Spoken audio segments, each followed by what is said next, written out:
Brandon Murphy, 42, looked like a tired logistics consultant who still drove a rusted Ford pickup through Winnetka every morning. Claire's friends believed she had married beneath her. Brandon wore cheap quarter zips, drank Dunkin' coffee, and never talked about money. What nobody knew was Brandon had closed a $900 million acquisition before sunrise in downtown Chicago. When he stepped into his kitchen, divorce papers waited on the marble counter. Then he saw the attorney's name, Daniel Prescott. Brandon's hand stopped moving. Before we continue, comment your country and local time below. And if you enjoy stories about quiet power betrayal and calculated revenge, subscribe to the channel. Tomorrow's story goes even deeper. Brandon Murphy woke up every morning at 5:10 without an alarm. The house in Winnetka stayed silent at that hour. Lake Michigan winds pushed softly against the windows, while the heating vents hummed through the long, white hallways. Brandon always moved carefully. Quiet footsteps, black coffee, no television, no music. Claire used to love that about him.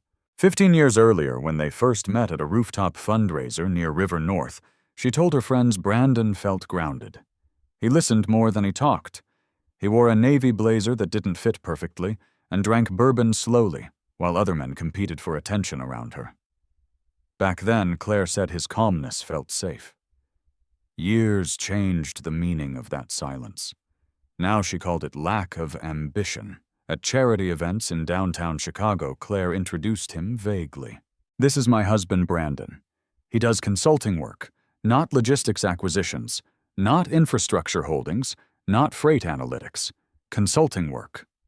The phrase always landed with polite smiles and immediate disinterest. Brandon never corrected anyone. On Thursday nights, Claire attended donor dinners at the Four Seasons, while Brandon stayed home reviewing shipping density reports from ports in Savannah and Tacoma. She posted photos online beside women wearing diamond tennis bracelets and men with hedge funds and private equity firms listed in magazine profiles. Brandon's name never appeared anywhere. That embarrassed her more each year. One Saturday afternoon, Claire stood in the driveway holding grocery bags while Brandon unloaded mulch from the back of his old Ford pickup. "You know people notice this truck, right?" she asked. Brandon closed the tailgate quietly. "It runs fine." Claire stared at the rust spreading near the wheel well. "You could at least pretend to care how things look." Brandon carried 2 bags of soil toward the garage. "I care how things work." Claire rolled her eyes hard enough for him to hear it. Those moments became normal. Small cuts, repeated slowly. At dinner parties, Claire laughed when friends joked that Brandon looked like somebody who repaired forklifts for a living. One man at a wine tasting in Evanston asked Brandon whether he worked in middle management somewhere. Brandon answered calmly, "Something like that."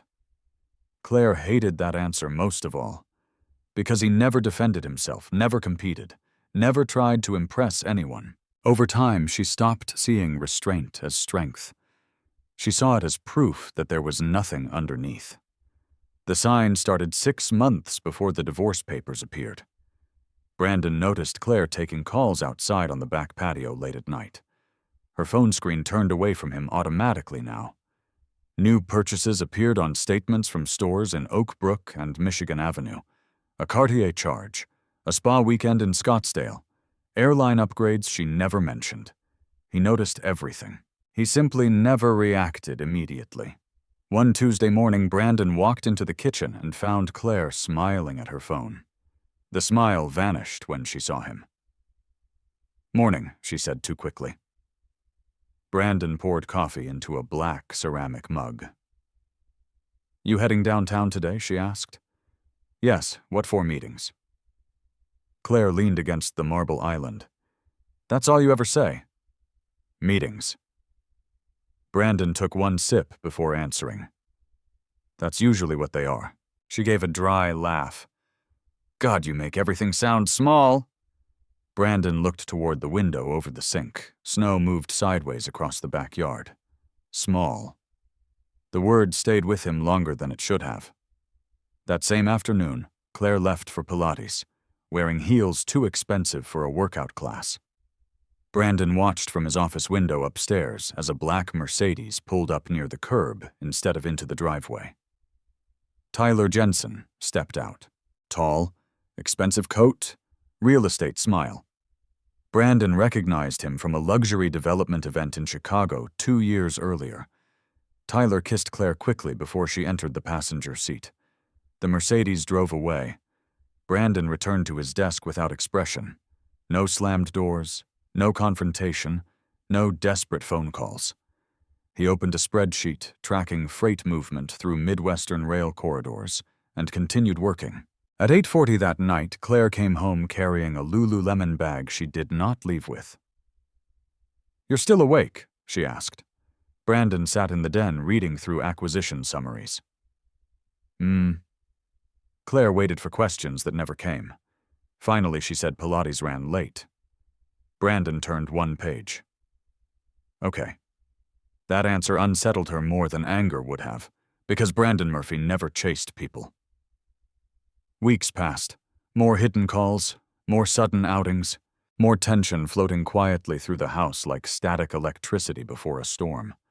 Then came the morning of the divorce papers.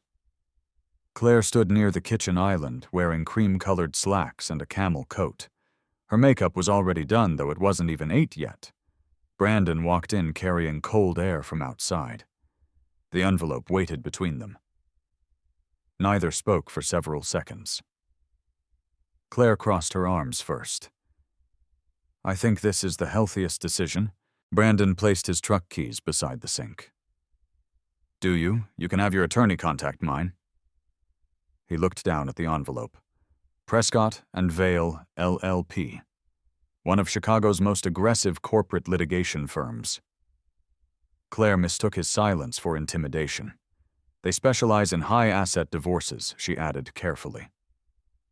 Brandon finally looked at her. His expression stayed calm, but something behind his eyes narrowed almost invisibly. Claire continued. "I know more than you think, Brandon." He opened the packet slowly. 47 pages. Emergency disclosure requests, asset investigations, claims of financial concealment, accusations of emotional manipulation. One sentence near the center of the filing caught his attention immediately. The respondent's financial disclosures appear intentionally incomplete and potentially deceptive. Brandon read that line twice. Not because it angered him, because of the wording, legal wording, strategic wording, not Claire's language, Daniel Prescott's. Claire mistook his silence again. "You don't have to make this difficult," she said softly. "If you cooperate, this can stay civilized." Brandon turned another page. Bank requests, property disclosures, business interests. He noticed Daniel Prescott had personally signed the filing instead of assigning a junior partner.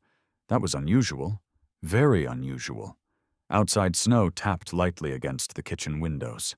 The refrigerator compressor hummed once before falling quiet again. Claire picked up her purse. "I'll be staying downtown for a while." Brandon nodded once. No begging, no anger, no bargaining. That bothered her more than anything else that morning. She walked toward the front door, then stopped. "You really don't have anything to say?" Brandon finally lifted his eyes from the paperwork. Not yet. Claire left without another word. The front door closed softly behind her. Brandon stood alone in the kitchen for almost a full minute. Then he reached for his phone. Not to call his wife, not to call a divorce attorney. He dialed a private number from memory. Rebecca Sloan answered on the second ring. "Morning, Brandon." His eyes stayed on the signature line at the bottom of the filing. "Rebecca," he said evenly. "I need everything our subsidiaries have connected to Prescott and Vale." Silence settled briefly on the other end. Then Rebecca spoke carefully. "How serious is this?" Brandon looked once toward the empty driveway where Claire's Mercedes used to sit. "Serious enough," he said quietly, "that Daniel Prescott just made a mistake." At 6:12 that same morning, before the divorce papers ever touched the marble counter in Winnetka, Brandon Murphy sat inside a private conference room on the 37th floor of Kirkland and Ellis in downtown Chicago. Snow drifted past the windows overlooking Lake Michigan. Below, traffic crawled through Wacker Drive beneath pale winter light. Inside the room, the air smelled like espresso printer toner and expensive leather. 10 people waited around the walnut conference table. Bankers from J.P. Morgan, corporate attorneys, compliance officers, 2 executives from Harbor Grid Automation Systems, and Brandon Murphy. The moment he entered the room, conversations stopped. Several people stood automatically. "Morning, Mr. Murphy." "Good morning, Brandon. Coffee's fresh if you want some." Brandon nodded once and took the chair nearest the windows. No Rolex on his wrist. No designer suit labels visible. Dark gray tie. Navy overcoat folded neatly beside him. Yellow legal pad. Black ballpoint pen. One of the younger Harbor Grid executives glanced toward him with visible confusion. The man looked barely 32 and carried the polished confidence of someone raised around money. He had expected someone louder, someone who arrived with assistance, not a quiet man who looked like he drove himself to work. The executive leaned toward another attorney and whispered not quietly enough, "That's him." Brandon heard it. So did Rebecca Sloan. Rebecca sat 3 seats away, reviewing printed acquisition summaries. Mid-40s, precise posture, silver-framed glasses. She had served as Brandon's general counsel for almost 9 years and had seen this exact moment dozens of times. People underestimated Brandon in the first 5 minutes. Then they stopped. A senior banker cleared his throat. "We're ready to finalize once signatures are complete." Brandon opened the acquisition binder calmly. $900 million. Murphy Continental Holdings would officially acquire Harbor Grid Automation Systems before markets opened that morning. Harbor Grid controlled freight port automation software used in Baltimore, Savannah, Long Beach, and parts of Vancouver. Their systems tracked cargo movement through AI-assisted logistics mapping. Quiet infrastructure, invisible to most people, critical to everyone who understood shipping. The acquisition had taken 11 months. Brandon personally reviewed every stage, not emotionally, mathematically. The younger executive tried speaking first. "Before we finalize, there's still concern about timeline compression on the Norfolk integration." Brandon looked up slowly. The room quieted immediately. "What concern?" he asked. The executive straightened slightly. "Operational overlap projections could create labor inefficiencies in Q3. Brandon flipped once through the binder without hurry. Then he spoke without looking at notes. "Your internal report from October estimated a 7.2% overlap under the original rail assumptions." The executive blinked. Brandon continued. "But your revised Tacoma freight numbers reduced that to 4.1 after the port congestion adjustment, unless your own analytics team changed those numbers again overnight." Silence. The executive glanced toward his CFO. "No," the CFO admitted carefully. "Those numbers are still correct." Brandon nodded once. "Then the concern isn't operational inefficiency." He closed the binder softly. "It's fear of restructuring." Nobody answered. Because he was right. Brandon never raised his voice during negotiations. That made people listen harder. Another attorney shifted the conversation. "Moving to page 94, we should address the liability cap language one final time." For the next 40 minutes, contracts moved steadily across the table. Signatures, initials, amendments, quiet corrections. Brandon caught 3 errors nobody else noticed: a duplicated indemnity clause, a misaligned freight valuation appendix, one hidden percentage adjustment buried in legal language that would have cost nearly $11 million over 5 years. He corrected them without drama. By 7:04 a.m., the acquisition officially closed. One banker exhaled loudly. Another smiled with visible relief. "Congratulations, everyone," someone announced. A junior associate entered carrying champagne flutes on a silver tray. Crystal clinked softly around the room. Rebecca accepted one politely, but never drank it. Brandon didn't even touch his. The younger executive tried again, this time more respectfully. So, what's next for Murphy Continental?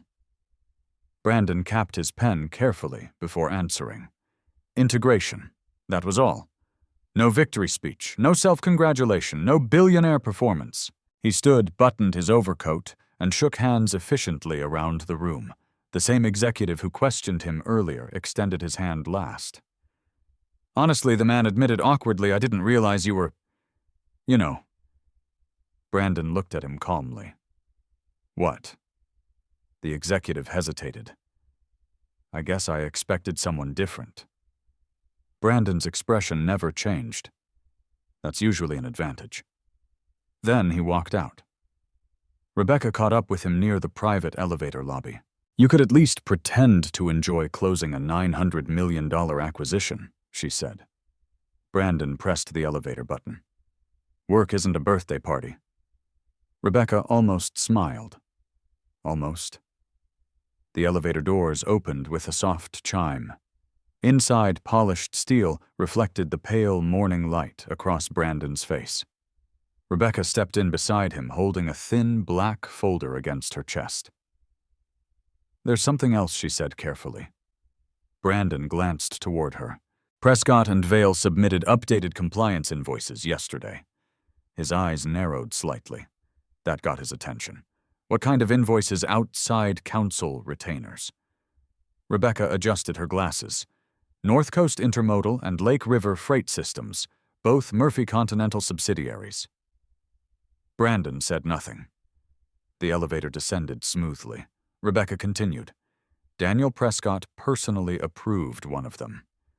The doors opened into the lobby.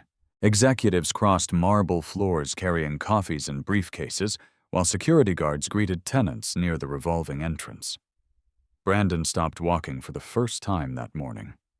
Snow swirled outside along LaSalle Street. Daniel Prescott, he repeated calmly.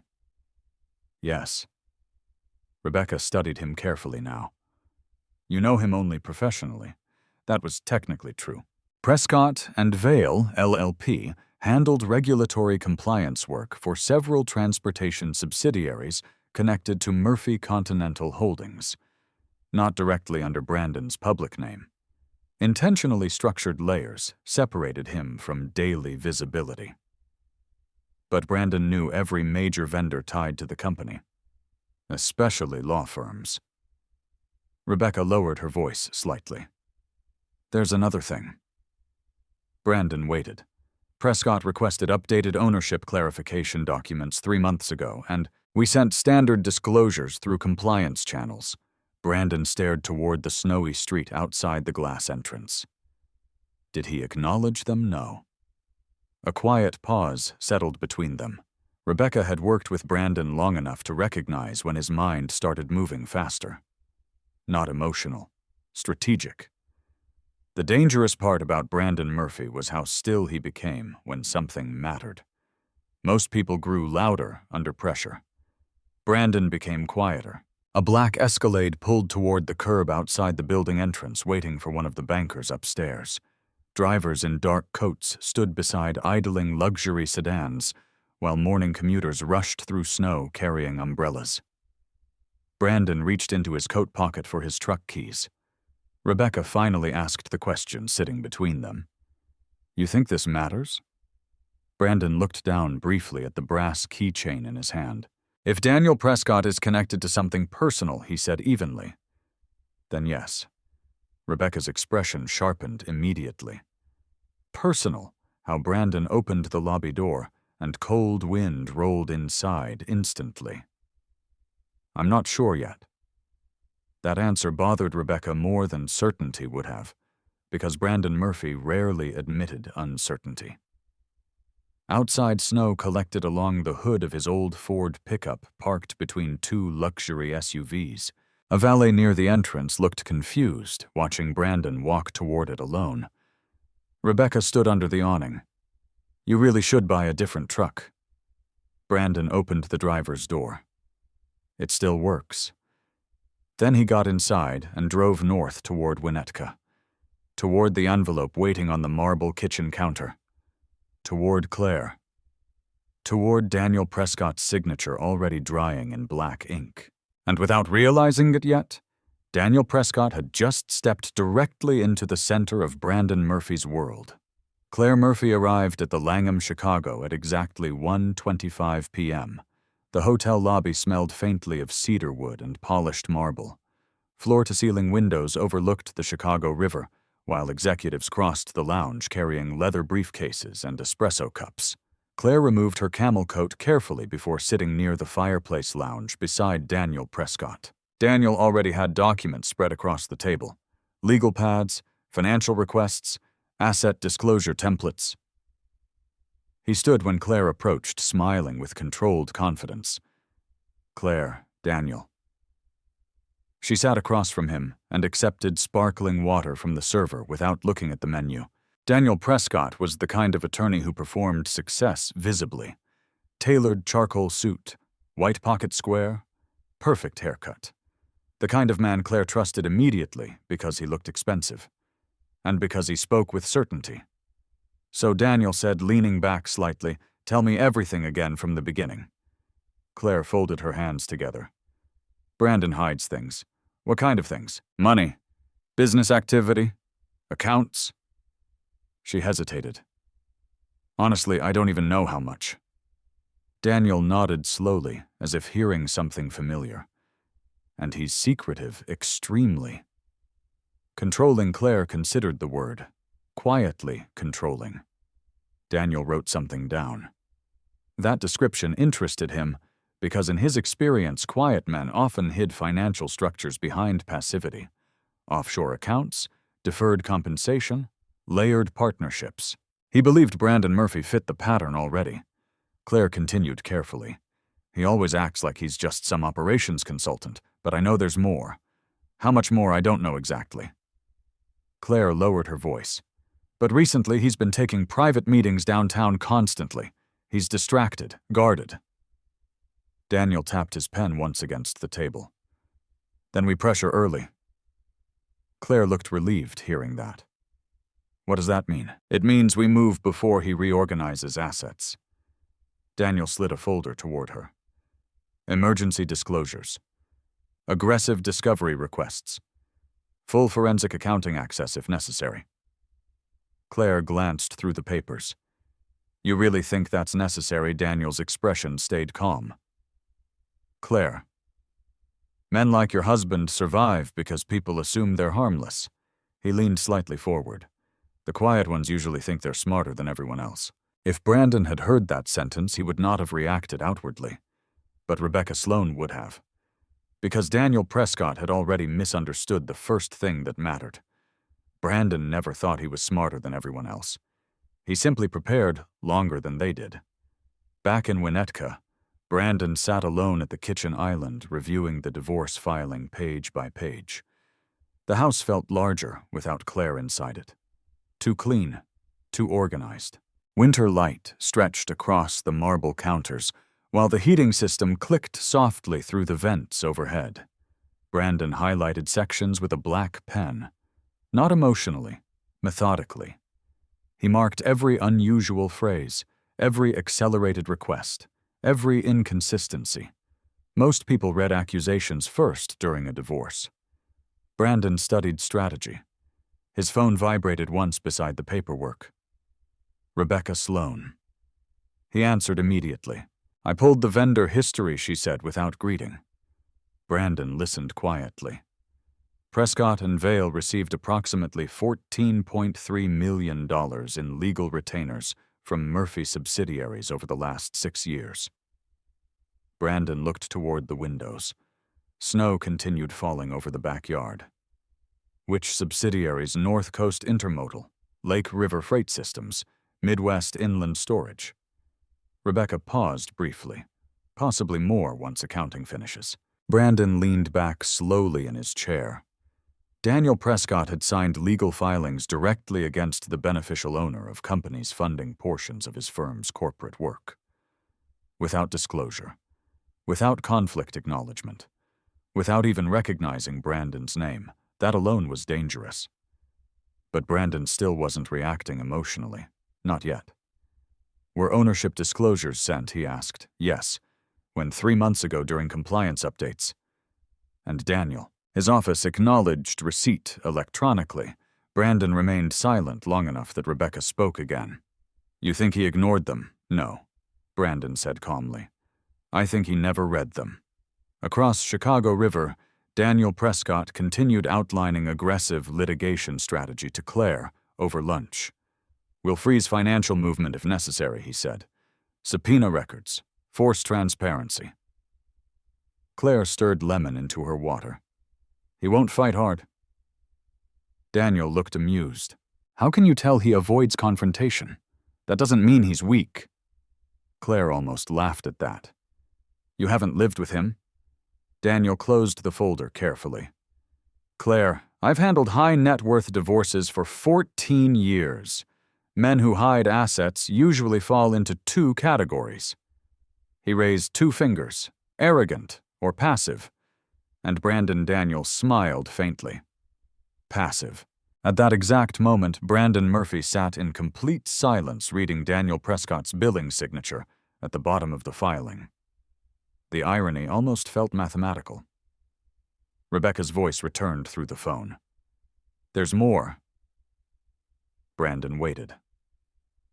Daniel Prescott personally approved compliance work tied to North Coast Intermodal 8 weeks ago. That mattered.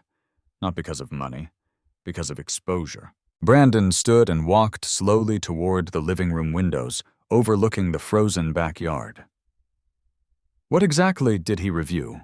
Rebecca shuffled papers on the other end. Ownership chains, parent entity structures, beneficial interest confirmations. Brandon's reflection stared back faintly against the glass. Daniel Prescott had all the information. He simply failed to understand what he was looking at.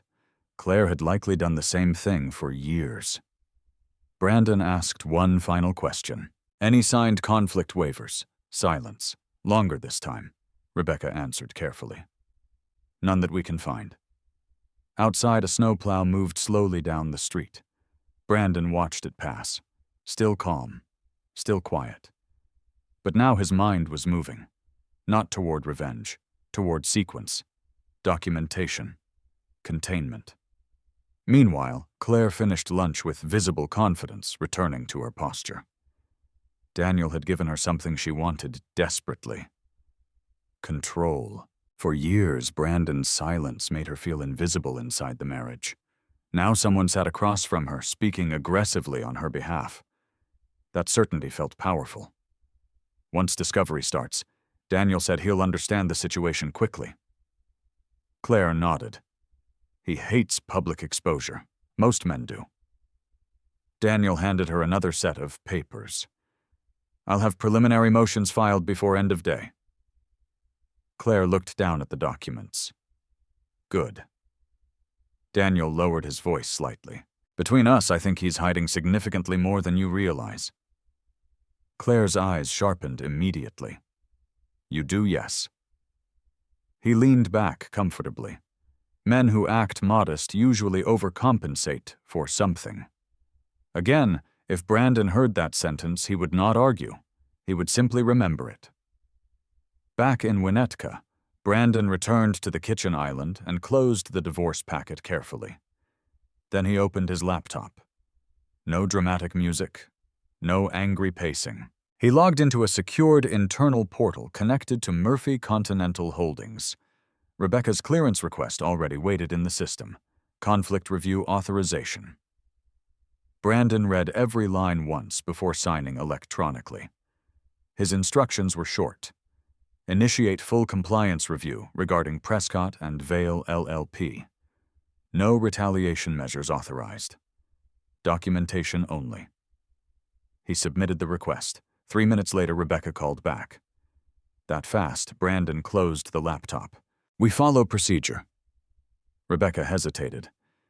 You realize what happens if compliance confirms non-disclosure, yes. And Claire Brandon's gaze drifted toward the empty side of the garage, visible through the mudroom windows. Her Mercedes was gone. So was most of the warmth from the house. She made her decision already, he said quietly. Rebecca lowered her voice. Brandon, this could become very ugly. For the first time that day, something cold passed briefly through his expression. Only for people who lied. Then he ended the call. Hundreds of miles of freight routes moved across the country that afternoon under Murphy Continental Holdings. Containers unloaded in Baltimore. Rail systems updated in Kansas City.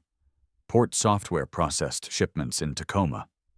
And inside a luxury hotel in Chicago, Daniel Prescott still believed he was hunting a quiet, middle-class husband hiding moderate assets. He had no idea he had just stepped into a conflict review involving one of the most private infrastructure holding companies in the Midwest. And Brandon Murphy still had not raised his voice once. Brandon Murphy learned very early that money disappeared faster when people needed others to see it. His father taught him that without meaning to. Back in 2008, Patrick Murphy owned a regional trucking company outside Peoria. 37 trucks, 2 dispatch buildings, contracts running freight between Illinois, Missouri, and Indiana. It wasn't glamorous work, but it paid well enough to keep food on tables and diesel in tanks. Then fuel prices surged. Credit tightened. Banks stopped extending patience. Brandon still remembered the smell inside the office the morning the repossession notices arrived. Burnt coffee, paper dust, cold February air leaking through old windows. His father sat behind the desk, staring at paperwork without blinking. Not angry, humiliated. 3 months later, the trucks were gone. 6 months later, Patrick Murphy died from a stroke at 58. Brandon never forgot what debt sounded like after midnight. Collection calls, silence at dinner, his mother crying in the laundry room because she thought nobody could hear her. That was when Brandon learned appearances meant absolutely nothing. The loud businessmen at country clubs lost companies just as fast as everyone else. The only people who survived were the ones who controlled infrastructure quietly. Land, movement, storage, data, systems nobody noticed until they stopped working. Brandon built Murphy Continental Holdings around that idea over 15 years. Not publicly, never publicly. He started with a struggling rail storage property outside Joliet, then inland freight yards, then shipping analytics software, then warehouse networks connected to Midwest distribution routes. Small acquisitions at first. Quiet acquisitions. No magazine interviews. No social media presence. No podcasts explaining leadership philosophy. While other executives posted photos from yachts in Miami, Brandon studied freight congestion maps at 5:00 in the morning. The holding company expanded slowly across states most people flew over without noticing. Illinois, Indiana, Ohio, Wisconsin, Nebraska. By the time Claire realized Brandon's consulting work paid unusually well, Murphy Continental already controlled logistics systems, touching billions in annual cargo movement. But Brandon never changed his habits. Same black coffee, same pickup truck, same inexpensive watches. Claire interpreted that as lack of growth. She never understood it was discipline. 3 days after the divorce filing, Brandon arrived at Murphy Continental's private operations office near Fulton Market just after sunrise. The building itself looked intentionally forgettable. Gray exterior, minimal signage, tinted windows facing an industrial rail corridor. Inside, however, the systems monitored freight movement across multiple states in real time. Digital maps glowed across wall screens, rail activity, port timing, container loads. Rebecca Sloan met him near the elevator holding 2 folders. "You slept?" she asked. "Enough?" "That's more than the compliance team." Brandon walked beside her through the corridor quietly. Employees greeted him respectfully, but without performance. No corporate theatrics followed him here. The people inside this building knew exactly who Brandon was, and unlike Claire's social circle, they understood why quiet mattered. Rebecca opened the conference room door. 3 compliance officers already sat waiting with laptops open. Beside them sat internal counsel and a senior financial auditor named Marcus Bell. Brandon took his seat at the end of the table. "Morning," Marcus said carefully. Brandon nodded once. Rebecca distributed folders. The room became silent immediately. Marcus spoke first. We completed preliminary review regarding Prescott and Vale. Findings? Marcus adjusted his glasses. Multiple subsidiaries disclosed beneficial ownership structures to the firm over the last several years. He slid several printed documents across the table. Brandon reviewed them silently. Ownership confirmations, retainer agreements, electronic receipt acknowledgments. Daniel Prescott's name appeared repeatedly. Not once, not twice. Dozens. Rebecca leaned forward slightly.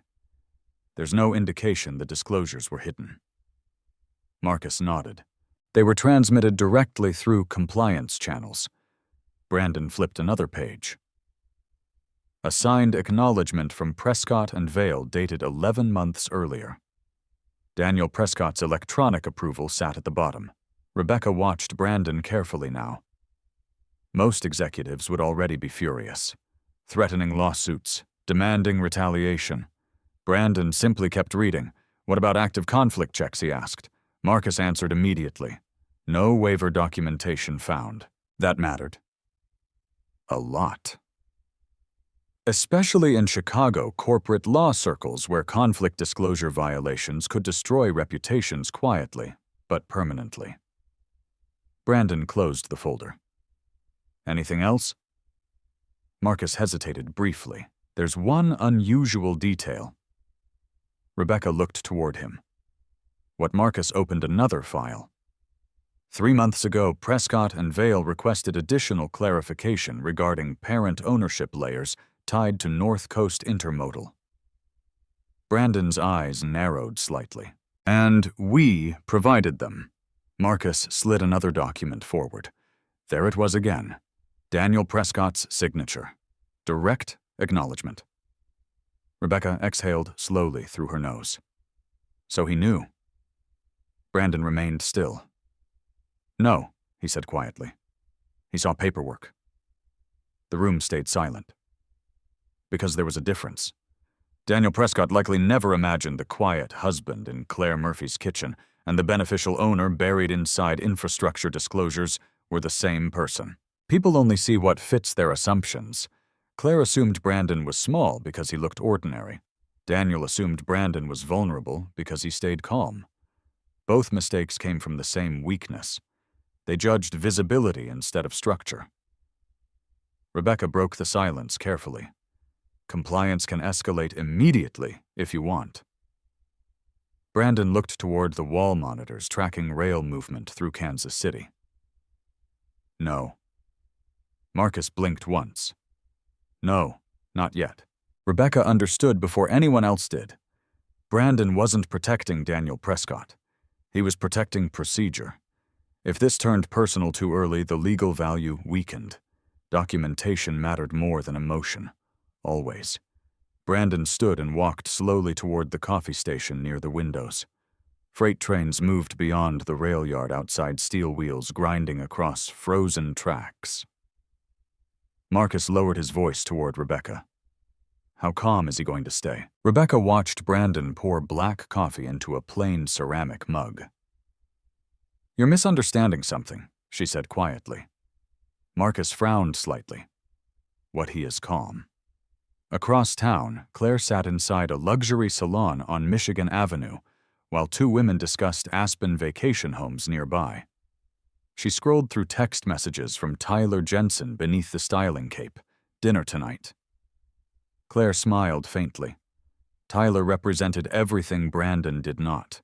Confident, polished, visible. Tyler wore Italian coats and drove a black Range Rover with white leather seats. He knew restaurant owners by first name and tipped valets like an audience was watching. Next to Brandon's silence, Tyler felt exciting. Simple. Easy to understand. Claire typed back quickly. Yes. Need distraction badly. Meanwhile, Brandon stood in front of the operations center windows thinking about his father. Patrick Murphy used to say something during hard winters.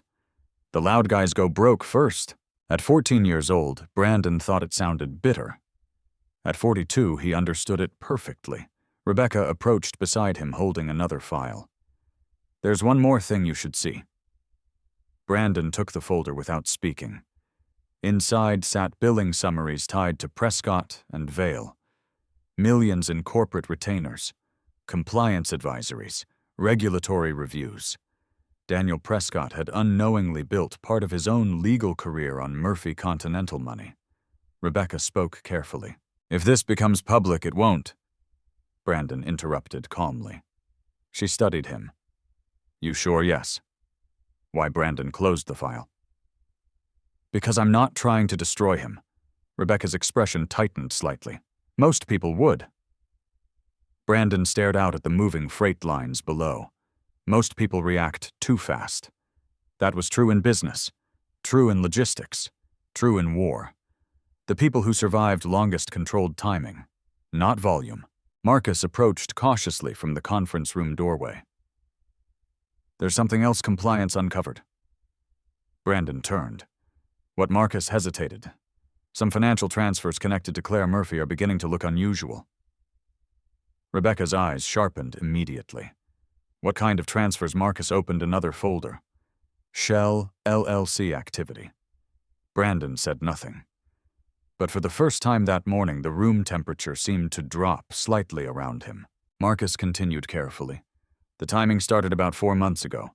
Brandon walked back toward the conference table slowly. How much? Marcus looked down at the documents. "Enough that I think this divorce may have started long before the filing. Maple and Ash was loud in the controlled way expensive restaurants always were. Low music, crystal glasses, steak smoke drifting through dim amber lighting. Men in tailored jackets leaned over private conversations, while servers moved between tables carrying seafood towers and bottles of Napa Cabernet worth more than most monthly rent payments. Brandon Murphy arrived at exactly 7:02 p.m., wearing a charcoal overcoat and dark jeans. The valet looked uncertain when Brandon stepped out of the old Ford pickup parked near a row of Bentleys and Mercedes sedans. "You sure you don't want front valet parking, sir?" the attendant asked politely. Brandon handed over the keys. "Anywhere works." Inside, the hostess guided him toward a curved booth near the back dining room. Claire was already there. So was Tyler Jensen. And sitting beside him with a glass of red wine in hand was Daniel Prescott. Claire looked almost pleased when Brandon stopped briefly beside the table. Not surprised. Pleased. As if she had planned the image carefully. Tyler stood first, with the polished confidence of a man who practiced charm professionally. "Brandon," he said, extending his hand. "Good to finally see you again." Brandon shook it once. Tyler's grip tightened slightly. Brandon didn't respond to the pressure. Claire watched closely, disappointed by how little reaction she got. Daniel Prescott gestured toward the empty seat. Thought it might help everyone to speak informally before things become complicated. Brandon removed his coat calmly and sat down. A server appeared immediately. "Drink menu, sir, black coffee." The server hesitated briefly. "At dinner? Yes." The server nodded awkwardly and left. Tyler smirked once after the waiter disappeared. "Still driving that pickup?" he asked casually. Claire gave a soft laugh behind her wineglass. Brandon unfolded his napkin carefully. "It still works." Tyler leaned back in the booth. "I respect loyalty. Personally, I can't do old vehicles. Reliability matters too much." Brandon looked at him evenly. "That depends what they're carrying." Tyler smiled without understanding the sentence fully. Claire crossed one leg over the other and studied Brandon carefully tonight. She wore black silk and diamond earrings he had bought her 12 years earlier after Murphy Continental acquired its second rail property outside St. Louis. At the time, she cried when he gave them to her. Now she wore them to dinner with another man. The server returned with Brandon's coffee. Daniel opened the conversation smoothly. "Brandon, I'll be direct. Claire would prefer this divorce handled efficiently." Brandon stirred one packet of sugar into the coffee slowly. "That's usually cheaper." Daniel smiled faintly. "Exactly. Tyler reached for his bourbon. We're all adults here. Brandon glanced briefly toward him. Tyler mistook silence for invitation and continued talking. You know, honestly, this kind of thing happens all the time in Chicago. He shrugged casually. People grow apart. Claire nodded. We've been disconnected for years. Brandon took one sip of coffee before answering. You already decided that Claire's jaw tightened slightly. You really want to pretend you didn't see this coming? Brandon set the mug down quietly. I saw enough. The words landed differently than Claire expected. Not emotional, not pleading. Certain. Daniel stepped in smoothly before tension built further. Let's focus on practical matters. Financial disclosures, property allocations, settlement structures. Brandon looked toward him calmly. You moved quickly. Daniel folded his hands. Protecting clients requires speed sometimes. Brandon nodded once, then asked casually, How long has your firm represented North Coast Intermodal? The question changed the air at the table instantly. Tyler looked confused. Claire blinked once. Daniel's wine glass stopped halfway to his mouth, only for a second. But Brandon noticed. So, you're familiar with them? Brandon continued evenly. Daniel recovered quickly. We represent many transportation clients. Silence settled briefly across the booth. The server arrived with appetizers nobody touched immediately. Tyler forced a laugh. Man, I barely understand what any of those companies even do. Brandon looked at him. They move things people depend on. Tyler lifted his bourbon again. Well, I move luxury properties. Less complicated. Brandon's eyes stayed calm. Not necessarily. Claire interrupted before Tyler responded. Daniel thinks you've hidden substantial assets. Brandon turned toward her slowly. And you agree? Claire leaned forward. I think you've spent years pretending to be smaller than you are.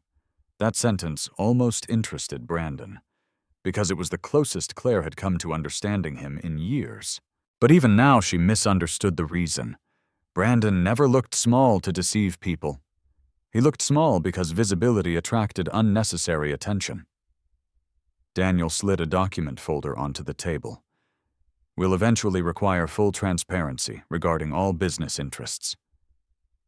Brandon didn't touch the folder. You already have some of them. Daniel's expression stayed smooth but tighter now. Not sufficiently. Brandon tilted his head slightly.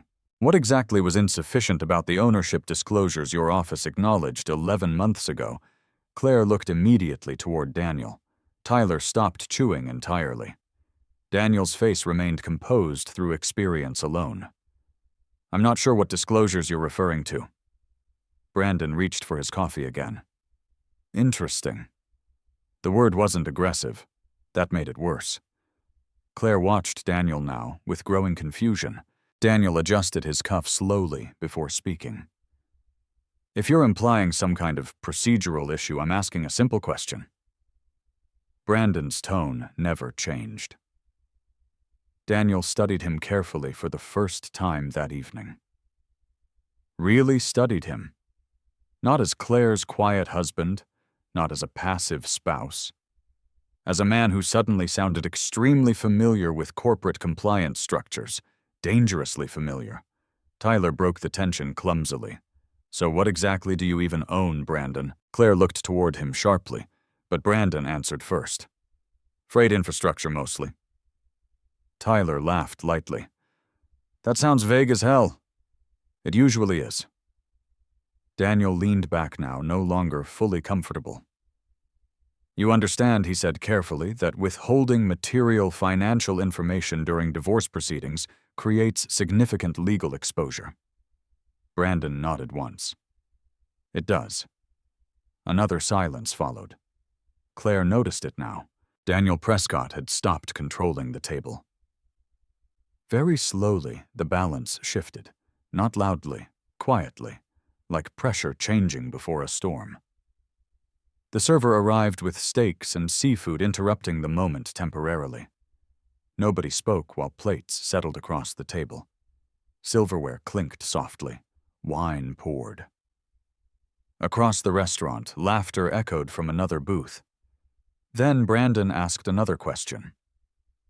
How long have you personally overseen North Coast compliance reviews? Daniel placed his fork down carefully this time. Why does that matter? Brandon held eye contact. Because your firm billed them repeatedly. Daniel's jaw tightened slightly. Claire finally spoke. Daniel? He answered without looking at her. It's standard corporate work. Brandon nodded again. Did you disclose that relationship before filing against me? There it was. Direct, clean, no anger attached. Tyler looked between them, suddenly aware he no longer understood the conversation. Claire frowned slightly. What relationship? Daniel finally turned toward Brandon fully now. You seem very informed about our client history. Brandon reached for his coffee. You should be too. That sentence hit harder than anything else said all evening, because for the first time Daniel Prescott felt uncertainty, real uncertainty. Not about legal strategy, about Brandon Murphy himself. The attorney studied Brandon's face carefully, now replaying details internally. The calmness, the language, the precision, the complete lack of emotional reaction. And underneath it all, something colder. Preparation. Claire noticed Daniel's confidence slipping 1 inch at a time. Daniel, she asked again. He forced a small smile toward her. Nothing to worry about. But Brandon saw the sweat beginning near his collar despite the cold restaurant air. And for the first time since the divorce papers appeared on the marble kitchen counter, Brandon Murphy understood something clearly. Daniel Prescott had finally realized he might not know who he was sitting across from. 3 days after the dinner at Maple and Ash, Brandon Murphy's legal team converted an entire conference room inside Murphy Continental's Fulton Market office into a live evidence review center. No raised voices, no dramatic strategy speeches, just organized silence. Wall screens displayed transaction timelines. Printed bank records covered one side of the table. Digital folders moved between compliance officers with timestamps accurate down to the second. Brandon sat near the end of the room drinking black coffee while snow drifted across the rail yard outside. Rebecca Sloan entered, carrying another stack of documents. We finished tracing the shell company activity. Brandon looked up once. Show me. Rebecca connected her laptop to the main display screen. The company appeared immediately. Avery Interior Concepts, LLC. Registered 4 months earlier through a small office address in Naperville. Claire Murphy listed nowhere publicly. But the ownership chain connected quietly through layered filings and tax registrations. Rebecca zoomed in on the payment history. 38 transfers, she said, all routed through accounts tied to Tyler Jensen. Brandon remained expressionless. How much total? Just under $800,000. One compliance officer spoke carefully from across the room. Most invoices were categorized as luxury staging consultations for commercial developments. Brandon looked toward him. They weren't real. No. Rebecca clicked another folder open.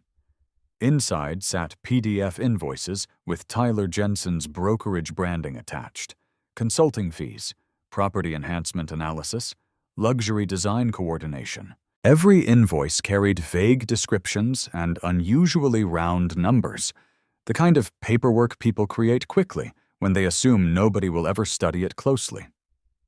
Brandon studied the dates instead. That interested him more. The transfers began 2 weeks after rumors leaked privately that Harbor Grid automation systems might become acquisition targets. Claire must have heard something. Not details, not truth. Just enough to believe Brandon suddenly had money worth pursuing aggressively. Rebecca leaned against the conference table. We also found overlapping communication between Claire Tyler and Daniel Prescott before the filing date. Brandon's eyes narrowed slightly. What kind of communication? Mostly encrypted messaging apps. Rebecca paused, but one of Daniel's assistants made a mistake. That finally drew Brandon's full attention. Rebecca opened another document. Metadata logs filled the screen. Tracked edits, document authors, file transfer records. Daniel Prescott's office accidentally circulated an editable draft motion internally before converting it to PDF. One junior assistant failed to scrub the metadata history. Brandon read quietly. The first draft of Claire's divorce filing had been created nearly 6 weeks earlier, long before she formally served papers, long before the dinner, long before she claimed the marriage had become unbearable. More importantly, Tyler Jensen's private email appeared repeatedly inside document revision notes. Rebecca folded her arms. They coordinated strategy before legal filing. Brandon kept reading, not angry, focused. One comment line from Daniel caught his attention. Pressure disclosure before acquisition visibility increases. Brandon stared at the sentence for several seconds. Claire knew something major was happening financially, but she misunderstood what. She thought Brandon was hiding wealth from her personally. She never imagined the quiet husband she mocked at dinner controlled the parent infrastructure holding company itself. That misunderstanding shaped everything. One junior analyst looked up from his laptop carefully. Do we escalate this into direct litigation response? Now Brandon closed the document. No. The analyst blinked. Rebecca wasn't surprised anymore. Most executives attacked immediately once betrayal became visible. Brandon organized. That difference mattered. We continue documenting, Brandon said calmly. The analyst hesitated. They're preparing aggressive discovery. I know, they'll keep pushing. Brandon took another sip of coffee. Then we let them keep talking. Silence returned across the room, because Brandon understood something most people didn't during conflict. The louder side usually exposed itself first. Later that afternoon, Claire sat inside Tyler Jensen's condominium overlooking Lakeshore Drive. Floor-to-ceiling windows framed gray winter skies above Lake Michigan, while muted jazz played through hidden ceiling speakers. Tyler poured expensive tequila into crystal glasses. You okay? He asked. Claire stood near the windows holding her phone. Brandon still hadn't reacted the way she expected. No angry messages, no desperate attempts to save the marriage, no emotional collapse. That unsettled her more each day. He's acting weird, she admitted quietly. Tyler laughed once. Claire, the guy's intimidated. No? She shook her head slowly. Not intimidated. Tyler handed her the drink. Then what? Claire struggled answering that, because Brandon's calmness no longer felt passive. It felt controlled. Meanwhile, 40 minutes away, Brandon reviewed another set of transaction records under bright conference room lights. Marcus Bell entered carrying fresh printouts. We found matching deposits, where Marcus placed the papers down carefully. Tyler Jensen's brokerage accounts. Brandon read through the transfers silently. Several deposits aligned perfectly with Claire's Shell LLC withdrawals. Rebecca looked toward Marcus. Anything criminal, potentially fraudulent invoicing if intent is proven. Brandon closed the file again. No visible satisfaction crossed his face. That unsettled newer employees inside the room. They expected emotion from powerful men. Anger, ego, triumph. Instead, Brandon treated evidence like freight schedules. Just information moving through sequence. Rebecca watched him carefully. You're taking this personally, she said quietly, once the others left temporarily. Brandon looked toward the snowy rail yard outside. Yes. Rebecca waited. But personal isn't the same thing as emotional. That sentence stayed in the room for several seconds. Rebecca understood it immediately. Brandon wasn't detached because he didn't care. He was controlled because caring too much without discipline destroyed judgment. His father taught him that after the trucking collapse years earlier. People panicked. Systems survived. At 7:14 p.m., Rebecca received another notification on her laptop. She opened it quickly, then frowned. Rebecca turned the screen toward Brandon. Hotel security approved the footage request. Brandon looked at the confirmation email silently. 3 weeks earlier, Claire told him she attended a charity planning dinner downtown, but Tyler Jensen's parking records placed him at the Peninsula Hotel the same evening. Rebecca spoke carefully. The lobby cameras still archived footage. Brandon stared at the screen, If Claire Tyler and Daniel Prescott met before filing strategy discussions formally began, it changed timing significantly. Not emotionally, legally. Conspiracy became easier to establish once coordination patterns existed. Rebecca lowered her voice slightly. You want me to review it first? Brandon shook his head once. No, you sure yes? Because Brandon preferred seeing truth directly. No filters, no softened explanations. Marcus returned briefly from another office. One more thing. Brandon looked toward him. We traced the original shell company registration IP address. Rebecca crossed her arms immediately, and Marcus slid another page across the table. The registration originated from inside Tyler Jensen's downtown real estate office, not Claire's laptop. Not random third-party filing services. Tyler himself helped establish the structure. Rebecca exhaled slowly. So he wasn't just involved. Marcus nodded. He built part of it. Brandon looked down at the page quietly. Outside, freight trains moved beneath darkening Chicago skies, while snow collected across unused rail tracks. Millions of dollars in cargo crossed the country through systems Brandon controlled silently. And somewhere downtown, Claire Murphy still believed she was divorcing a quiet consultant who finally got caught hiding money. She still didn't understand the scale of the mistake unfolding around her. Brandon leaned back slowly in his chair. Tomorrow morning, he said calmly, I want every communication timeline organized chronologically. Rebecca nodded once. And the hotel footage. Brandon's eyes settled on the confirmation email again. We watch that tonight. The room fell silent, because everyone inside suddenly understood the same thing. Whatever appeared on those hotel cameras would likely determine how far this situation truly went. And Brandon Murphy was finally about to see what his wife had been building behind his back long before the divorce papers ever touched the marble kitchen counter. The security footage arrived at 8:43 p.m.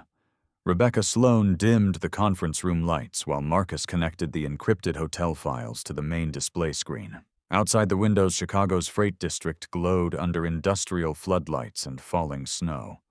Nobody spoke when the video started. The footage came from the Peninsula Chicago lobby. Timestamp 6 weeks before the divorce filing. Brandon sat motionless near the end of the table, black coffee untouched beside him. The camera angle overlooked the main entrance and reception lounge. Hotel guests crossed polished marble floors, dragging luggage while valets opened doors against freezing wind outside.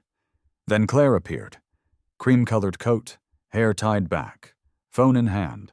She entered through the revolving doors at 7:18 p.m. and immediately scanned the lobby. Tyler Jensen walked in less than 2 minutes later. Marcus paused briefly. That tying alone matters, he said quietly. Brandon nodded once. Keep playing. Tyler approached Claire casually, but not casually enough. He kissed her cheek quickly before guiding her toward the private seating area near the elevators. Then Daniel Prescott entered the frame. Exactly 7 minutes later, dark overcoat, leather briefcase, moving fast. Rebecca folded her arms tightly. There it is. Daniel greeted Tyler first, not Claire. That detail mattered too. The three sat together immediately. No hesitation, no surprise. No accidental meeting. Planned. Brandon watched without expression as Daniel opened a folder across the table. Claire leaned forward. Tyler spoke repeatedly with visible energy, while Daniel pointed at paperwork. Marcus slowed the footage. Look here. Daniel turned one page around toward Claire. Though the camera had no audio, Several visible words appeared briefly across the document header. Asset Disclosure Strategy. Rebecca stared at the screen silently. Tyler pointed toward something else inside the folder while Claire nodded. Brandon remained completely still. That silence inside him felt heavier now. Not because Claire betrayed him. That part no longer surprised him. What settled deeper was calculation, timing, preparation. 6 weeks. Claire had already been planning legal pressure while still eating dinner across from him every night. The footage continued. At one point, Daniel removed another packet from his briefcase and slid it toward Tyler instead of Claire. Tyler reviewed the documents first. Not the attorney's client, the boyfriend. Marcus paused the footage again. That's unusual. Rebecca nodded immediately. Very. Brandon leaned slightly forward for the first time. How long were they there? Marcus checked timestamps. 74 minutes. The screen resumed. The three continued talking while hotel guests passed around them carrying shopping bags and winter coats. Several times Claire smiled openly, relaxed, comfortable, not conflicted, not emotional, organized.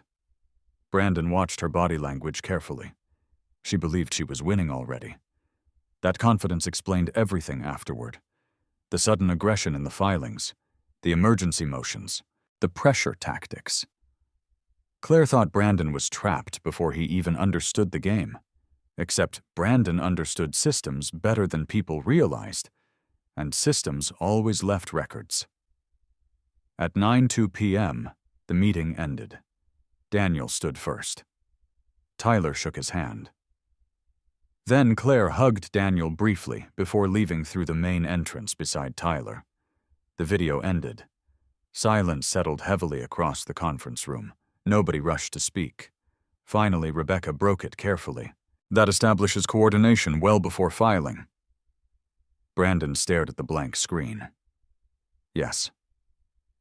Marcus closed his laptop slowly, with Tyler directly involved. Yes. Another silence.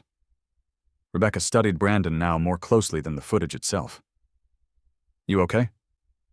Brandon looked toward the rail yard outside the windows. Freight lights moved slowly through the snow beyond the glass. She heard rumors, he said quietly. Rebecca frowned slightly. What? She knew something financial was happening. Marcus looked confused. You think that's why this accelerated? Brandon nodded once. The Harbor Grid acquisition rumors started leaking privately around then. Rebecca understood immediately. Claire believed Brandon was suddenly hiding wealth. But she still misunderstood the structure entirely. She thought Brandon became rich recently. She didn't realize he already controlled the infrastructure financing the acquisition itself. That difference was massive. Marcus sat down slowly. So what now? Brandon finally reached for his coffee, cold now. He drank it anyway. We proceed carefully. Rebecca almost sounded frustrated. Brandon, this footage is devastating. Not yet. Marcus blinked. What do you mean, not yet? Brandon looked toward the paused image still frozen faintly on the monitor. Evidence matters when sequence is complete. That was how he built Murphy Continental. Never reacting to single movements, watching patterns first. Rebecca walked toward the windows slowly. You realize most people would already be threatening lawsuits. Brandon's eyes stayed on the screen. That's why most people lose control. At that exact moment, Claire sat inside Tyler Jensen's condominium downtown, watching city lights shimmer over Lake Michigan. Tyler poured another drink. You're overthinking him, he said. Claire stood near the kitchen counter, staring at her phone. Brandon still hadn't exploded. No emotional messages, no public scenes, no pressure, nothing. That silence was becoming harder to interpret. He knows something, Claire said quietly. Tyler laughed once. He knows he's losing, no. She shook her head. That's not it. Tyler walked toward her confidently. Claire Daniel has this under control. She wanted to believe that. But something from the dinner at Maple and Ash stayed with her. The moment Brandon asked Daniel about North Coast Intermodal. The way Daniel froze. Only briefly, but long enough. Back at Murphy Continental headquarters, Rebecca reopened the transaction timeline on the screen. The Shell LLC transfers begin 9 days after this hotel meeting.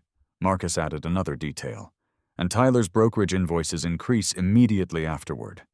Brandon nodded once. Build a complete chronology. Rebecca typed notes quickly. You want Caroline Whitaker involved, yet Brandon considered the question carefully. Caroline Whitaker was different from most litigators in Chicago. Precise. Cold under pressure. Impossible to rattle once prepared. Yes, Brandon said finally. Rebecca looked relieved. Good. Marcus glanced between them. She's that good. Rebecca almost smiled. Caroline doesn't lose control in court. Neither did Brandon. That similarity mattered. An hour later, Brandon stood alone inside his office overlooking the freight district. Most employees had gone home. Only rail lights and distant engine noise remained outside. He replayed the hotel footage once more privately. Claire smiling. Daniel organizing documents. Tyler leaning forward eagerly. None of them looked nervous. Because none of them believed Brandon understood what they were building. He thought back to another winter, years earlier, after his father lost the trucking company.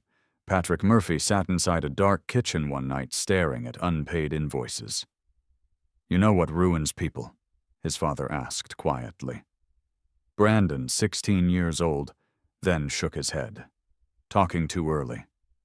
Back then, Brandon didn't understand. Now he did. People exposed themselves when they felt safe. Claire exposed herself because she underestimated him. Daniel exposed himself because he never looked closely enough. Tyler exposed himself because attention mattered more to him than caution. Brandon walked toward the office window slowly. Snow continued falling across Chicago. Somewhere downtown, Claire probably still believed she controlled the pace of this divorce. She didn't. Not anymore.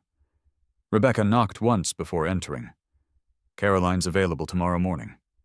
Brandon nodded. Set it up. Rebecca hesitated near the doorway. You still haven't said what you're thinking. Brandon looked back toward the paused hotel footage glowing faintly on the office monitor. I'm thinking he said quietly that they planned everything except the possibility of being wrong about me. Rebecca studied him carefully. And are they? Brandon's expression remained calm, but colder now. Yes. Then he turned back toward the city lights beyond the glass, while the frozen image of Claire, Tyler, and Daniel remained suspended behind him, like evidence already waiting for court.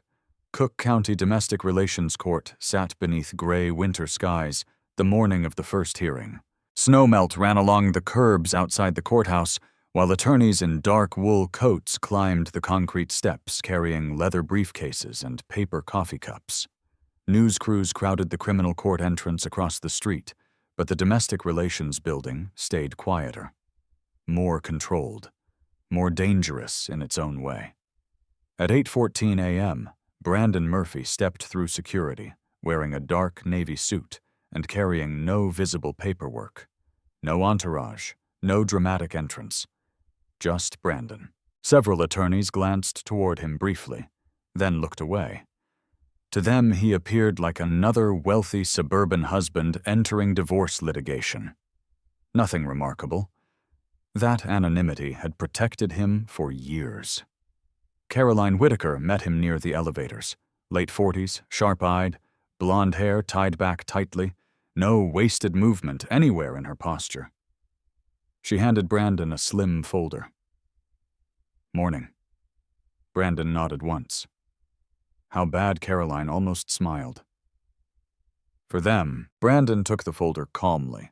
Inside sat organized tabs, conflict violations, financial transfers, timeline coordination, undisclosed relationships, everything arranged with surgical precision. Caroline walked beside him toward courtroom 4. B. Daniel Prescott filed additional emergency motions last night, she said. For what? Expanded forensic access. Temporary account restrictions. Immediate disclosure acceleration. Brandon absorbed that quietly. He's escalating because he still thinks pressure creates leverage. Caroline glanced sideways at him. And does it sometimes? But not now. Brandon looked toward the courtroom doors ahead. No. Inside courtroom 4. B. Claire Murphy already sat beside Daniel Prescott at the petitioner's table. Claire wore cream-colored wool and pearl earrings, perfect makeup, controlled expression. But her fingers tapped lightly against a legal pad without rhythm. Nervous. Tyler Jensen was nowhere visible today. Smart decision. Daniel stood speaking with another attorney near the benches when Brandon entered the room beside Caroline. The moment Daniel saw Caroline Whitaker, something shifted slightly in his face. Respect, concern, maybe both. Caroline Whitaker rarely appeared in domestic court unless serious financial structures existed underneath the marriage. Daniel understood that immediately. Claire noticed it too. "Who's that?" she whispered. Daniel answered quietly. "Caroline Whitaker." Claire frowned. "Should I know that name?" Daniel kept watching Caroline organize files calmly at counsel table. "Yes." Brandon took his seat without looking toward Claire. That bothered her instantly. She expected acknowledgement, anger, some sign that she still controlled the emotional atmosphere. Instead, Brandon opened a black notebook and waited silently while courtroom clerks prepared the docket. Judge Eleanor Walsh entered at exactly 8:58 a.m. Everyone stood. Judge Walsh had spent 23 years handling high-asset divorce litigation in Chicago. She recognized performance quickly. She also recognized people trying too hard. "Be seated." Papers shuffled softly throughout the courtroom. Daniel Prescott stood first. "Your Honor, petitioner seeks immediate financial protection due to concerns regarding incomplete disclosures and potential concealment of substantial marital assets." His tone sounded polished, controlled, persuasive. Claire sat beside him with carefully measured sadness visible across her face. Daniel continued. "The respondent maintains unusually opaque business structures while refusing full transparency regarding holdings, income streams, and acquisition activity." Judge Walsh glanced toward Brandon briefly. No reaction. Daniel pressed forward confidently. "We believe immediate forensic access is necessary before further financial movement occurs." He handed documents toward the clerk. "Additionally, we request temporary restrictions preventing offshore transfers or corporate restructuring." Offshore transfers. Caroline almost looked amused hearing that. Brandon remained motionless.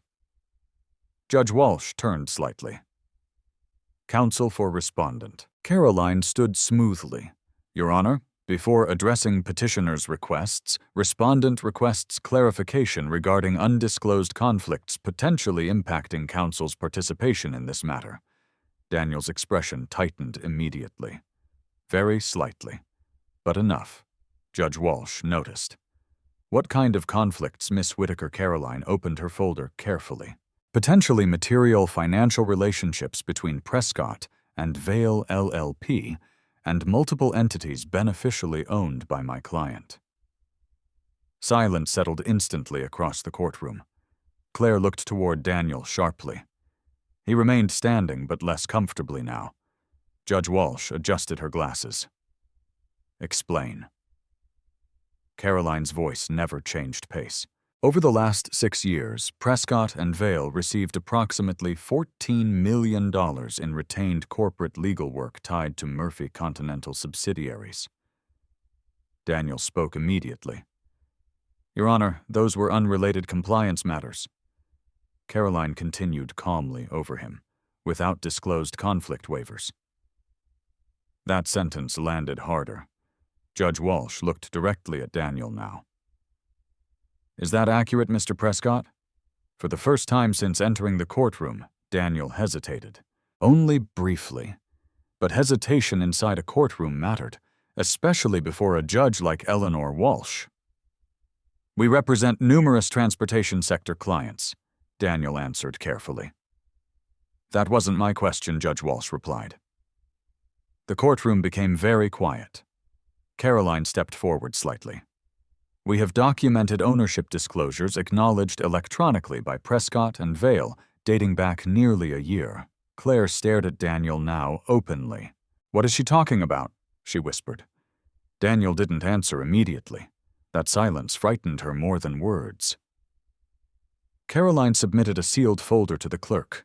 Your Honor, respondent requests these documents remain temporarily under seal pending formal review. Judge Walsh reviewed the first pages silently. Her expression changed slowly. Not dramatic. Worse, serious. She turned another page, then another. Finally, she looked directly at Daniel Prescott. Counselor, were these relationships disclosed to your client before initiating litigation? The room stopped moving. Even the court reporter paused briefly before continuing to type. Daniel's jaw tightened. We did not believe those matters constituted direct conflict. Caroline responded instantly. Because counsel failed to properly review beneficial ownership structures already disclosed to the firm. Daniel turned sharply toward her. That is speculation. No, Caroline said calmly. That is documentation. Claire looked between them now, confusion turning into visible alarm. Beneficial ownership? Murphy Continental? Corporate retainers. The words connected slowly inside her mind. Too slowly. Judge Walsh continued reviewing documents in silence while snow fell outside the courtroom windows. Brandon sat perfectly still beside Caroline. No satisfaction visible, no revenge. That calmness unsettled Claire deeply now, because for the first time since filing for divorce, she realized Brandon was not surprised by any of this. He had been waiting. Judge Walsh finally spoke again. Mr. Prescott, why exactly did your office acknowledge these ownership disclosures if no conflict review occurred afterward? Daniel's confidence cracked slightly then. Tiny, but visible. We process substantial compliance volume, Your Honor. Wrong answer. Judge Walsh leaned back slowly. That concerns me more, not less. Caroline opened another file. Additionally, Your Honor, we have evidence suggesting coordinated financial activity and strategic planning occurred weeks prior to filing. Daniel spoke quickly now. We object to inflammatory characterization. Caroline didn't even look at him. We also have documented shell company transfers connected to petitioner. Claire's head snapped toward Daniel immediately. What Daniel lowered his voice sharply. Claire, not now. But it was already happening. The control she believed she had built carefully around Brandon was beginning to fracture publicly. Judge Walsh closed the sealed folder. This court takes disclosure obligations extremely seriously. Nobody moved. Nobody spoke. Brandon watched quietly while Daniel Prescott finally understood the position he had stepped into. Not because Brandon attacked aggressively. Because evidence moved cleaner than emotion ever could. Judge Walsh looked toward both counsel tables. I am temporarily pausing petitioner's emergency requests pending conflict review and supplemental financial examination. Claire looked stunned. Daniel tried recovering immediately. Your Honor, surely we can still proceed regarding disclosure acceleration, Judge Walsh interrupted him coldly. Not until I understand whether your firm entered this litigation appropriately. Another silence hit the courtroom. Heavy now. Permanent feeling. Claire slowly turned toward Brandon. For years, she believed his silence meant weakness. Today, sitting 10 feet away inside a Chicago courtroom, she began realizing something far more dangerous. Brandon Murphy stayed quiet because he prepared before speaking. And suddenly, she no longer understood how much he already knew.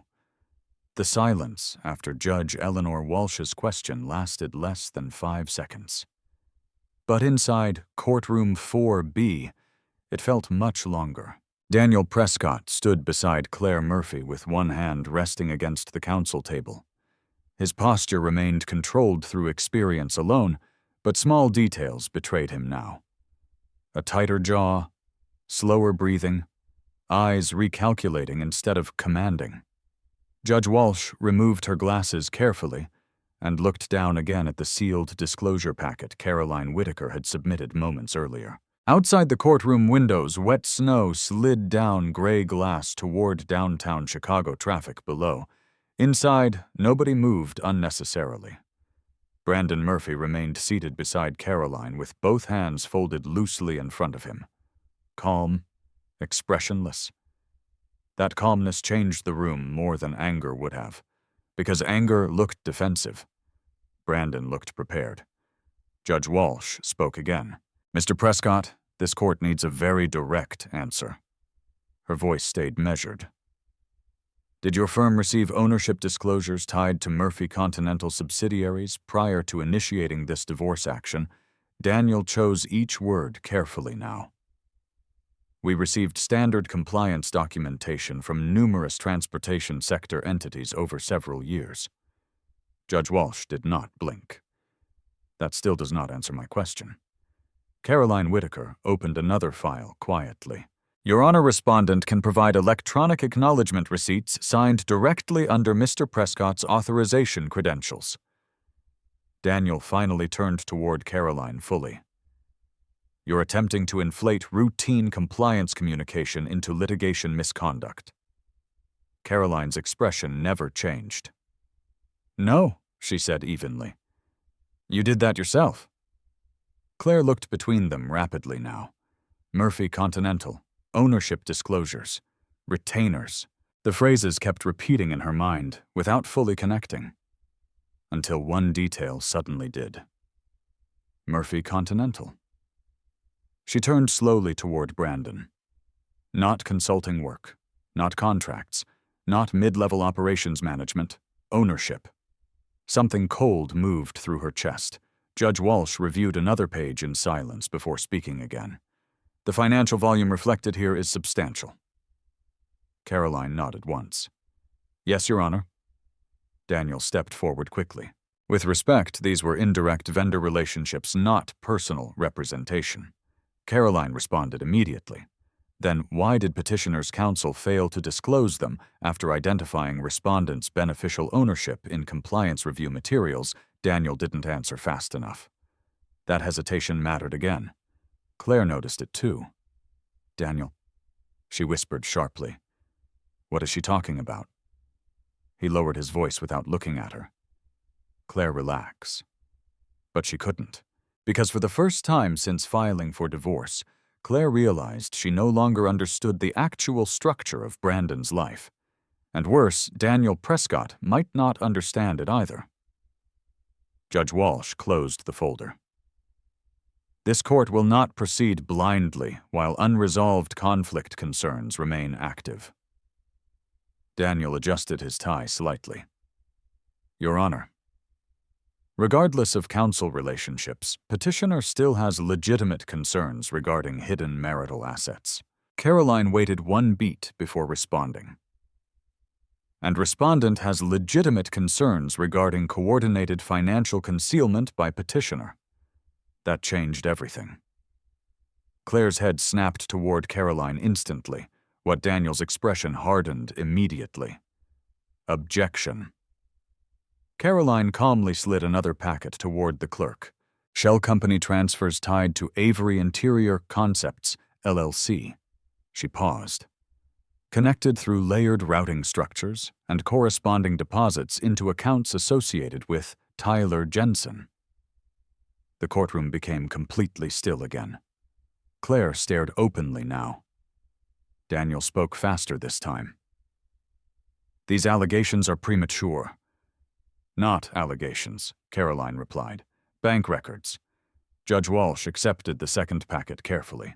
Brandon watched Claire's face as realization started moving through her in fragments. Not full understanding. Not yet. Just enough fear to replace confidence. Weeks earlier, at the Peninsula Hotel, she believed she controlled timing. Now she sat inside a courtroom while hidden transfers appeared in sealed evidence packets before a judge. And Brandon still hadn't raised his voice once. Judge Walsh reviewed several pages quietly. How much money are we discussing? Caroline answered directly. Current documented transfers approach $800,000.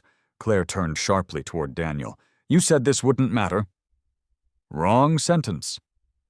The moment the words left her mouth, Daniel's expression darkened.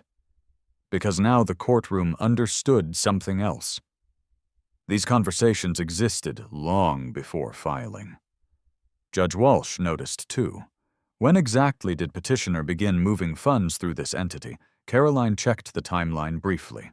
Approximately 6 weeks prior to formal filing, Daniel stepped forward immediately. There are legitimate business explanations for consulting transfers. Caroline looked directly at him now. Then why did Tyler Jensen establish the registration IP used to create the LLC? Daniel went silent. Only for a second. But again, too long. Claire's breathing changed beside him.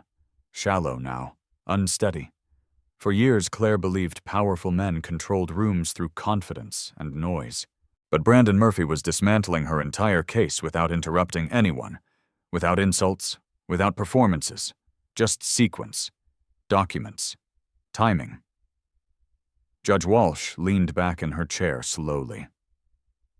I am ordering immediate financial preservation effective today. The clerk began typing rapidly. No transfers, restructuring, liquidation, or concealment activity involving disputed assets without court approval. Daniel attempted recovery. Your Honor. I'm not finished, Counselor. The courtroom fell silent again. Judge Walsh continued. Additionally, this court requires full supplemental disclosure regarding Prescott and Vale's prior financial relationships connected to Murphy Continental entities. Daniel's face tightened visibly now. Not dramatic panic. Worse, professional damage assessment.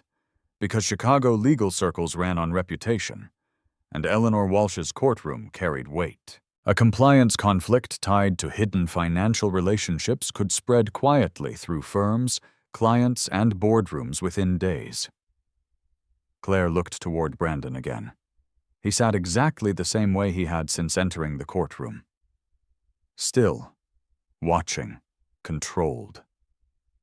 That frightened her more than rage ever could have. Finally, she spoke directly to him for the first time all morning. How much do you actually own?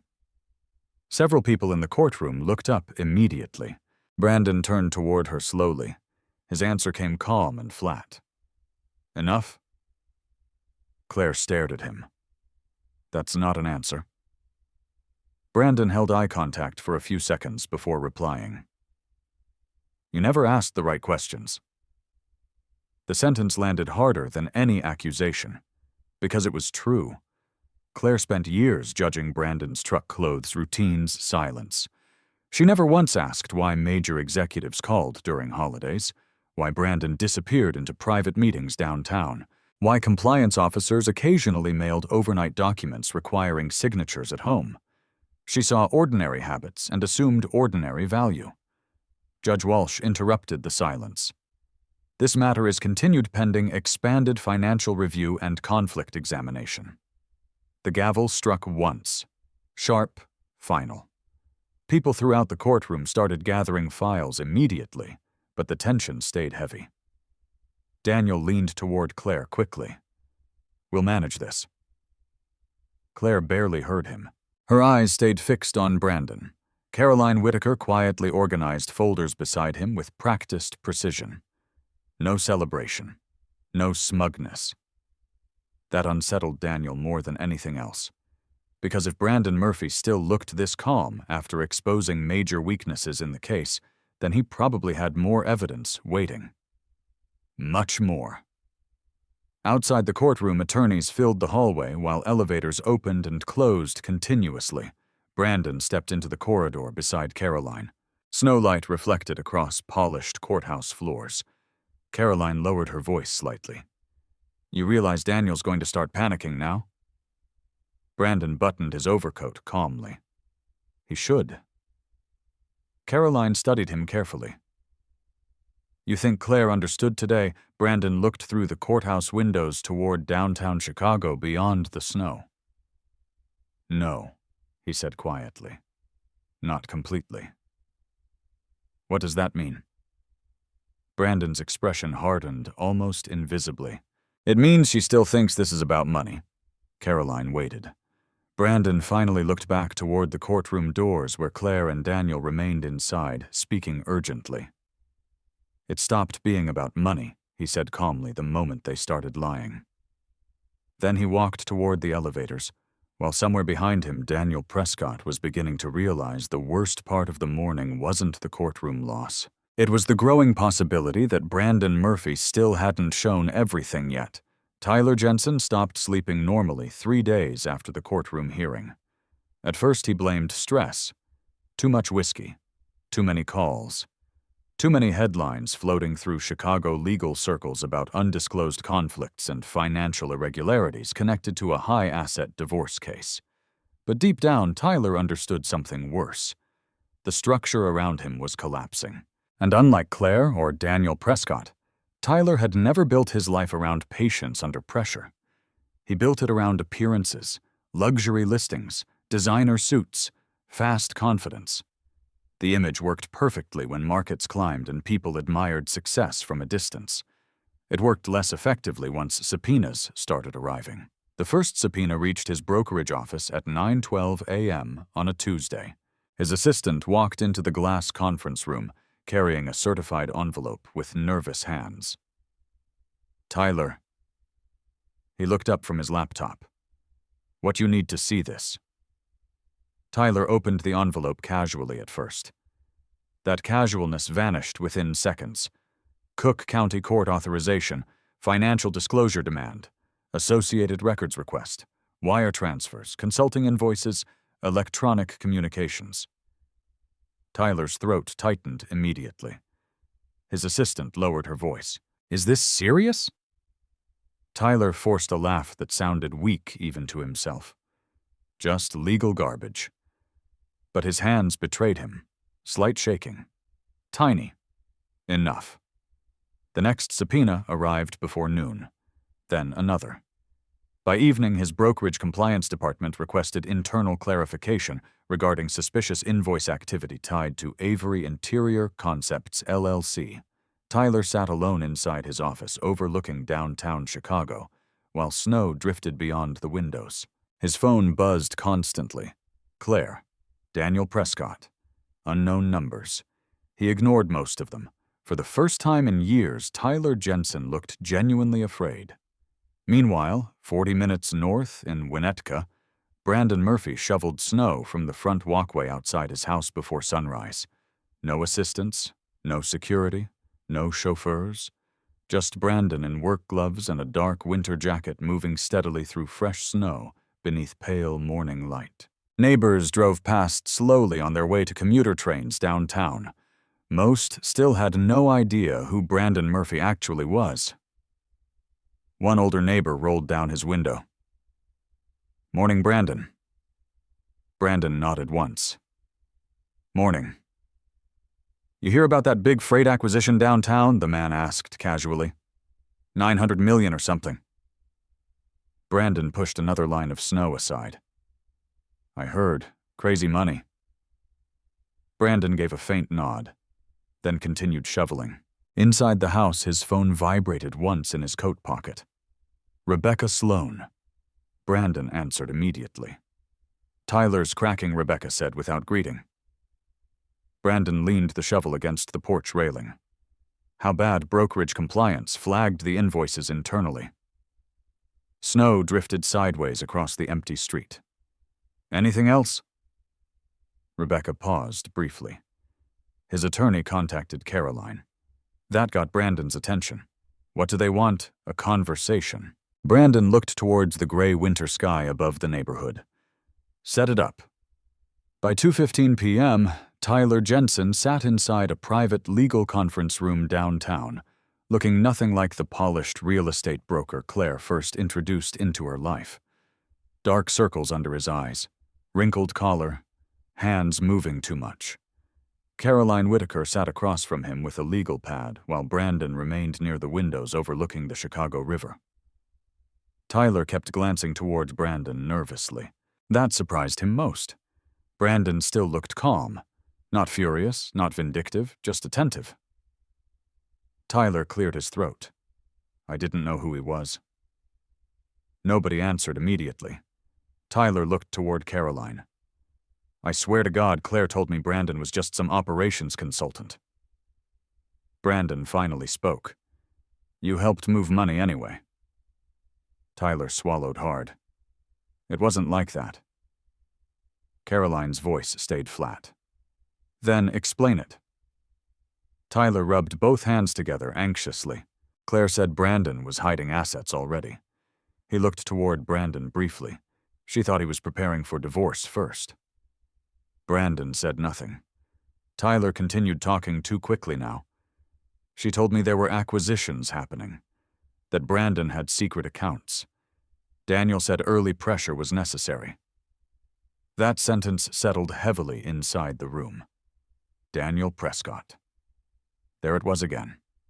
Not just legal representation, strategic coordination. Caroline wrote something down carefully. Daniel Prescott advised financial movement. Tyler hesitated.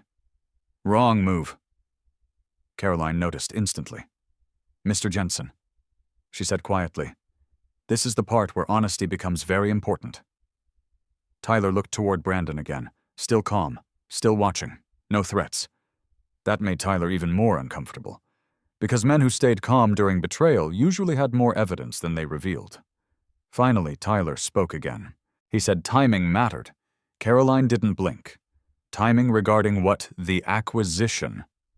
Brandon's eyes narrowed slightly. Tyler rushed forward nervously.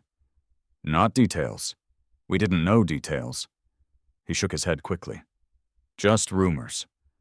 Claire thought Brandon was suddenly worth way more than he admitted. Caroline folded her hands together. So you created shell invoices before filing. Tyler exhaled hard. Yes. The word barely came out. Silence filled the room afterward. Not dramatic silence. Heavy silence. Tyler stared down at the conference table.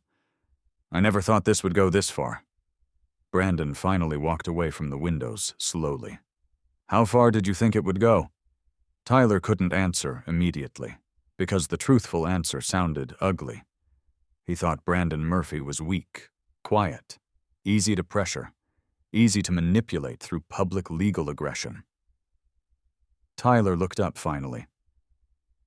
Claire said, you never fight. Brandon stopped near the edge of the table. Snowlight reflected faintly across the glass buildings outside behind him. That's not the same thing as not preparing. Tyler looked away first. Caroline opened another folder. We already have the bank records. Tyler nodded weakly. I know. The metadata. Another nod. The hotel footage. Tyler closed his eyes briefly. Yeah. Caroline leaned slightly forward. Then understand something clearly. Her voice remained calm. The difference between cooperation and obstruction gets measured very carefully from this point forward. Tyler looked toward Brandon again. What happens if I cooperate? Brandon answered himself this time. The truth moves faster. Tyler stared at him uncertainly. That's it. Brandon's expression remained unreadable. What else were you expecting Tyler honestly didn't know? Threats, maybe. Humiliation. Rich, powerful men in Chicago usually performed anger publicly, but Brandon Murphy never behaved the way Tyler expected. That frightened him more, because calm people were harder to predict. Tyler reached slowly into his briefcase and removed his phone. There are messages, he admitted quietly. Caroline's eyes sharpened immediately. What kind of messages, Claire? Daniel. Me. Tyler swallowed hard. Planning stuff. Brandon stayed silent. Tyler continued. They talked about forcing disclosure before Brandon could bury acquisition assets. Caroline took the phone carefully. Anything else? Tyler hesitated one final time, then made the decision that would permanently separate him from Claire and Daniel Prescott. There are voice notes, too. The room became completely still.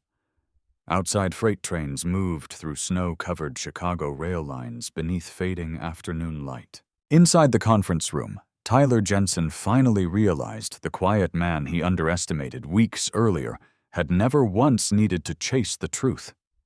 He only needed patience long enough for everyone else to expose themselves first. And now, Tyler was ready to start talking. The internal review meeting at Murphy Continental Holdings began at 7:30 on a Monday morning. No reporters knew about it. No public statements were released. That was Brandon Murphy's preference. Real consequences moved quietly long before headlines ever appeared. The executive boardroom overlooked the industrial river channels west of downtown Chicago. Steel barges drifted slowly through gray winter water, while freight trains moved beneath elevated bridges outside. Inside, 12 people sat around a black walnut table, reviewing compliance summaries connected to Prescott and Vail LLP. Rebecca Sloan stood near the display screen. Over the last 6 years, she said evenly, Prescott and Vail handled regulatory and compliance matters tied to multiple Murphy Continental subsidiaries. Several board members flipped through printed reports silently. A compliance officer continued, conflict acknowledgement procedures appear incomplete. Incomplete. Corporate language always sounded softer than reality. What it actually meant was this. Daniel Prescott filed aggressive litigation against the beneficial owner of companies financially connected to his own law firm.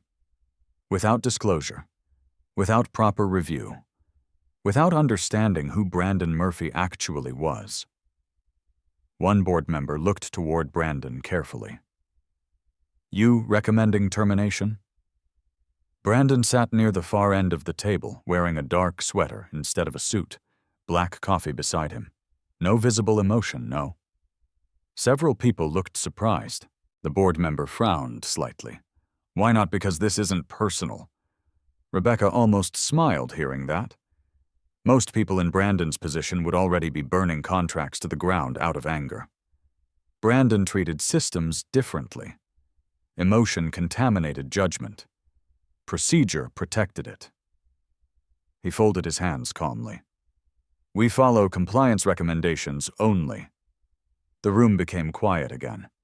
Another executive reviewed the report carefully. Recommendation suggests temporary suspension pending independent review. Brandon nodded once, then suspend them. Simple. No speeches, no revenge performance, just process. Meanwhile, 40 minutes away in a downtown office tower, Daniel Prescott sat alone reviewing emails that arrived overnight from his own firm's managing partners. Mandatory internal review, immediate disclosure request, temporary reassignment from sensitive client matters, professional language again. Soft words hiding sharp damage. Daniel loosened his tie slowly while reading the final line twice. Pending investigation, outside representation activity will be monitored directly by Ethics Counsel. That sentence terrified him more than Claire's divorce case ever had, because inside Chicago legal circles' reputation spread silently. Not publicly, privately, boardrooms, partnership dinners, quiet phone calls between managing directors. A lawyer's career rarely exploded dramatically. It eroded. Daniel stared through his office windows toward the frozen Chicago River below. For the first time in years, he genuinely considered the possibility that he might lose control of his career over one mistake, one assumption, one quiet man he never bothered to understand. His phone vibrated. Claire. Daniel answered immediately. What's happening? She asked before he could speak. Her voice sounded tight now. Thin. Daniel rubbed his forehead. We need to stay calm. That's not an answer. They're reviewing compliance issues internally. Claire went silent for 2 seconds. Then, what does that mean? Daniel looked toward the closed office door before lowering his voice. It means Brandon's legal team escalated the conflict issue aggressively. Claire's breathing changed slightly. Can they actually do anything? Daniel didn't answer quickly enough. That was answer enough. Claire stood inside Tyler Jensen's empty condominium while holding the phone tightly against her ear. Tyler moved out temporarily after agreeing to cooperate through counsel. The silence inside the condo felt wrong now. Cold. Temporary. Nothing like the exciting escape she imagined months earlier. "Daniel," she said, carefully. "How much does Brandon actually own?" Daniel stared at the skyline. That question matters less than the documentation attached to it. Claire felt something sink heavily inside her stomach, because nobody still spoke about Brandon like a normal husband anymore. Not Daniel, not the court, not even Tyler before he disappeared behind attorneys. Everyone spoke about Brandon Murphy carefully now, like someone powerful enough to damage careers without trying. Back at Murphy Continental headquarters, the board meeting continued. Rebecca displayed the final recommendation summary. Effective immediately, she said Prescott and Vail contracts tied to North Coast Intermodal and Lake River freight systems will remain suspended pending ethics review. One executive looked toward Brandon again. "No retaliation concerns." Brandon answered calmly. "There's a difference between retaliation and risk management." Nobody argued with that, because he was right. The board approved the recommendation unanimously within 7 minutes. Afterward, executives filed quietly from the room, while Rebecca remained behind organizing documents. Brandon stood near the windows watching freight containers move across frozen rail tracks below. Rebecca approached beside him. "You know Daniel's career may never fully recover from this." Brandon kept watching the trains. He made his own decisions. Rebecca studied him carefully. "You don't sound angry." Brandon finally looked toward her. "I was angry weeks ago. What changed?" "The facts arrived." That answer stayed with Rebecca long after he walked away, because she understood exactly what he meant. Emotion lived in uncertainty. Evidence removed uncertainty. Later that evening, Claire drove north toward Winnetka through falling snow. For the first time since filing for divorce, she wanted to see Brandon face to face without lawyers around, not to reconcile, not even to apologize fully. She needed answers. The house lights glowed softly through the winter darkness when she pulled into the driveway. Brandon's old Ford pickup sat near the garage, exactly where it always did. Nothing about the house looked different. That unsettled her strangely. She rang the bell once. Brandon opened the door himself, wearing a dark thermal shirt with rolled sleeves. No surprise crossed his face, almost as if he expected her eventually. Claire stepped inside carefully. Warm air smelled faintly like coffee and cedar wood. The same house, the same man. Yet everything felt unfamiliar now. Brandon closed the door quietly behind her. "What do you want, Claire?" No hostility, no softness either, just directness. Claire removed her gloves slowly. "Tyler's cooperating. I know. Daniel says his firm suspended him from several accounts." Brandon nodded once. Silence stretched between them. Claire finally asked the question sitting inside her for days now. "Who are you really?" Brandon looked at her for several seconds before answering. "Not dramatic, not emotional. Just honest. You never asked." Claire swallowed hard. "That's not fair." Brandon's eyes stayed steady. "No," he said quietly. "It's accurate." The words hit harder than shouting would have. Claire looked around the kitchen, suddenly remembering years of moments she dismissed. Late-night calls, private meetings, documents arriving by courier, executives speaking carefully around Brandon during charity events. The signs had always existed. She simply filtered them through appearance. Cheap truck, quiet clothes, simple routines. Claire lowered her voice. "You let me believe you were small." Brandon walked toward the kitchen island, slowly. "I let you believe whatever mattered more to you than paying attention." Claire stared at him. For the first time since their marriage began unraveling, she saw exhaustion beneath his calmness. Not weakness, disappointment. That hurt more. Her phone buzzed suddenly on the counter. Daniel Prescott. She ignored it. Brandon noticed. Answer it. Claire looked up. I don't want to. Brandon's expression remained unreadable. You should. Why? Because Brandon Murphy already understood something Claire still didn't. People who built strategies around manipulation usually abandoned each other once consequences arrived. And Daniel Prescott was beginning to panic. Claire answered reluctantly. Hello. Daniel's voice came through immediately. Claire, where are you?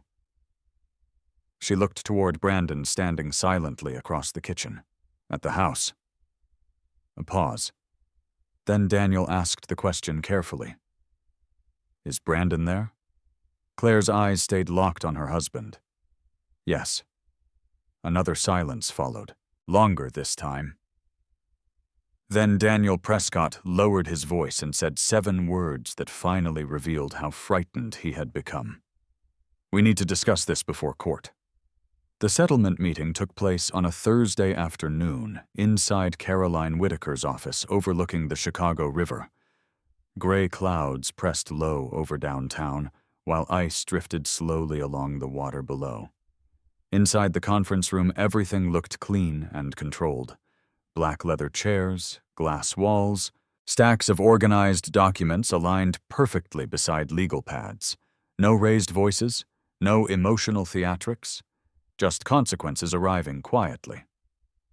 Claire Murphy sat near the far end of the table, wearing a cream-colored coat she had worn twice already that week. Her makeup remained flawless, but exhaustion showed around her eyes now. Daniel Prescott sat beside her, noticeably different from the man who first entered court weeks earlier. Less polished, less certain. His firm had officially removed him from multiple corporate accounts pending ethics review.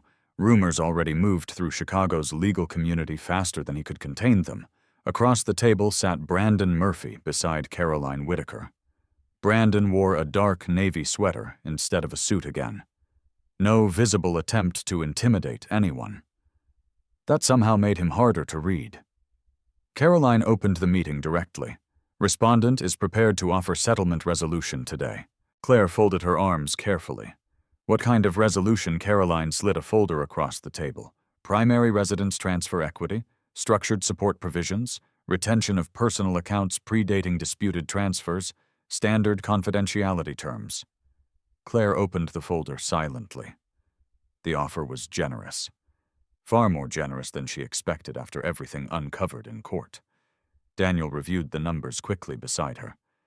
His expression tightened almost immediately. He understood what the offer really was. Not weakness. Control. Brandon Murphy was ending the situation before public escalation damaged everyone further. Claire looked up slowly. That's it. Caroline remained calm. That is a fair settlement. Claire laughed once under her breath.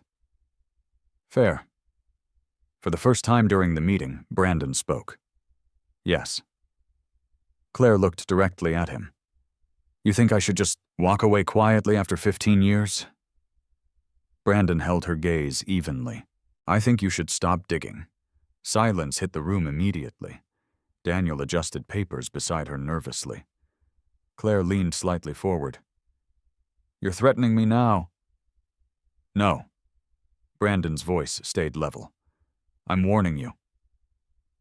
That sentence unsettled Daniel more than Claire, because Brandon Murphy never sounded emotional when speaking seriously. Caroline opened another folder. We've completed expanded forensic review regarding Avery Interior Concepts, LLC. Claire's eyes shifted instantly. Daniel spoke quickly. We already addressed those transfers. Caroline looked at him calmly. No, you explained them. She paused. Poorly. She slid several bank summaries across the table. Color-coded timelines, wire records, deposit sequences, everything documented with brutal precision. Caroline continued. Additionally, metadata extracted from internal communication records establishes coordinated planning before litigation initiation. Claire stared at the paperwork silently. The evidence looked overwhelming now. Not because of drama, because of organization. Every transfer connected logically, every message aligned chronologically, every explanation weakened against documentation. Daniel attempted recovery again. None of this changes marital asset considerations. Caroline looked directly at him. It changes credibility. Another silence settled heavily across the room. Outside, snow began falling lightly over the river again. Claire finally looked toward Brandon. "You already decided who I am, haven't you?" Brandon answered without hesitation. "No." That surprised her. He continued quietly. "Your decisions did that." The words landed softly. That made them worse. Claire looked down at the settlement papers again. For weeks she imagined Brandon cornered, exposed, weak. Instead, he sat across from her, offering a controlled exit, while every documented fact tilted further against her. Daniel lowered his voice toward Claire carefully. "You should consider resolving this." Claire turned sharply toward him. "You told me we had leverage." Daniel hesitated. "Wrong move again." Caroline noticed immediately. "So did Tyler Jensen," she said calmly. Daniel's jaw tightened. Claire stared at him now with growing realization. Everyone who encouraged her into this situation was retreating. Tyler cooperated. Daniel wanted settlement. The confidence surrounding her weeks earlier had evaporated completely. Only Brandon remained exactly the same. Still calm. Still controlled. Claire's voice lowered. "What happens if I refuse?" Caroline answered this time. "Expanded hearings, additional subpoenas, potential fraud review regarding financial concealment." Daniel spoke quickly. "Caroline." She ignored him completely. "We also possess unreleased communication records involving pre-filing coordination discussions." Claire looked toward Brandon again. "You recorded me." Number Brandon's expression remained unreadable. "You recorded yourselves." That sentence emptied the room. Because it was true. Brandon never trapped them emotionally. They exposed themselves voluntarily, thinking he wasn't paying attention. Claire stood suddenly and walked toward the windows overlooking the river. Below, traffic crawled slowly through slush-covered streets, while winter wind shook against the glass. 15 years. The marriage didn't collapse in one moment. It collapsed slowly through assumptions. Claire spent years believing Brandon lacked ambition because he lacked performance. No luxury watches, no magazine profiles, no public ego. Meanwhile, he quietly built one of the largest private infrastructure holding systems in the Midwest without needing anyone's admiration for it. Claire spoke without turning around. "Why didn't you ever tell me?" Brandon looked at her for several seconds before answering. "You stopped caring long before you stopped asking." The room stayed silent after that. Even Caroline stopped moving paperwork for a moment. Claire closed her eyes briefly, because deep down she knew exactly when it happened. The moment appearances became more important than attention. She turned back toward the table slowly. "I made mistakes." Daniel shifted uncomfortably beside the documents. "Mistakes. Small word, large damage." Brandon folded his hands calmly. "Yes." Claire almost sounded angry again suddenly. "You're acting like you never failed this marriage." Brandon considered that honestly, then nodded once. "I failed too." That answer caught her off guard. No defensiveness, no self-righteousness, just truth. He continued quietly. "But I didn't lie to destroy you." Daniel looked down immediately. Caroline finally slid the signature pages forward. "This offer remains available today." Claire stared at the documents, then toward Brandon, then toward Daniel Prescott. Weeks earlier, she trusted Daniel's confidence more than Brandon's silence. Now one man looked increasingly desperate, while the other remained completely steady. That contrast finally became impossible to ignore. Daniel lowered his voice carefully. Claire. Signing may be the best option now. She stared at him. Not long ago, he promised aggressive victory.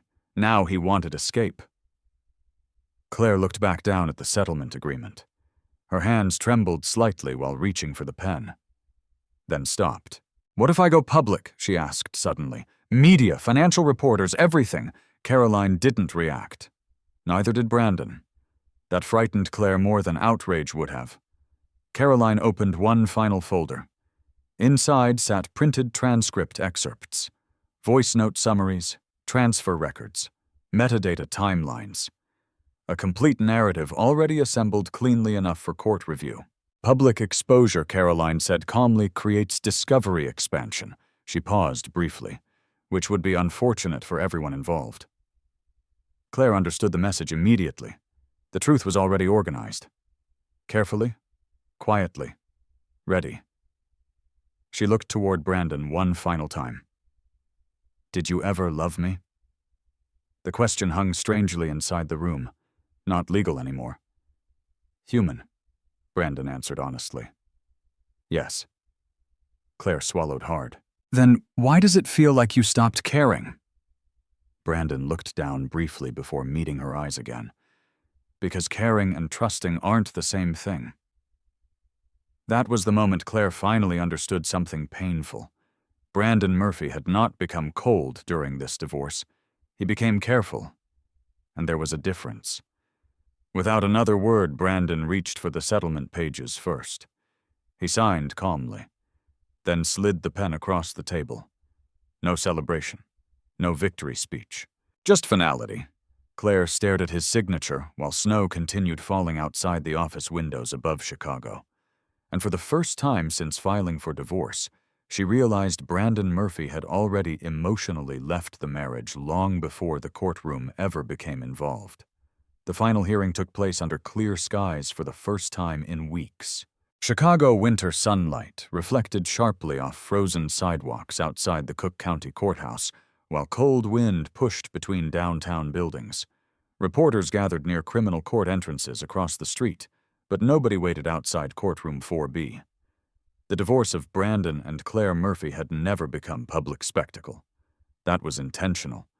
Brandon Murphy understood something many wealthy men never learned. The less noise surrounding power, the longer it lasted. At 8:52 a.m., Brandon stepped through courthouse security carrying a plain black coat over his arm. Same quiet posture, same measured pace. Nothing about him suggested a man controlling infrastructure assets worth hundreds of millions. That illusion still protected him. Caroline Whitaker met him near the courtroom entrance. Everything finalized, she said quietly. Brandon nodded once, and Prescott Caroline adjusted the folder in her hands. Ethics review became formal yesterday. That meant the situation moved beyond internal law firm concerns now. Bar association review, professional inquiry, possibly disciplinary hearings. Daniel Prescott's career would survive financially, but reputations rarely returned fully once credibility cracked publicly inside elite legal circles. Brandon absorbed the information without visible satisfaction. Caroline studied him briefly. You really don't enjoy this at all, do you? Brandon looked through the courthouse windows toward the frozen city outside. No, she believed him. That was the strange part. Most people imagined revenge would feel powerful once it arrived. But Brandon Murphy never chased emotional victories. He only wanted truth documented clearly enough that nobody could distort it later.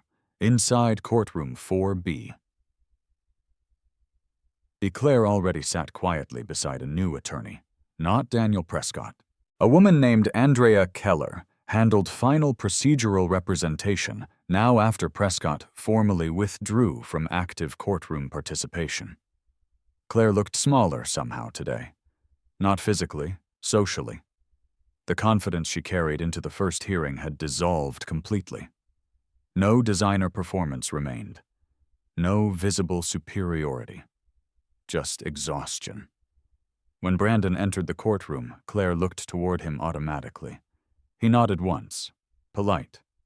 Nothing more. That hurt more than anger would have.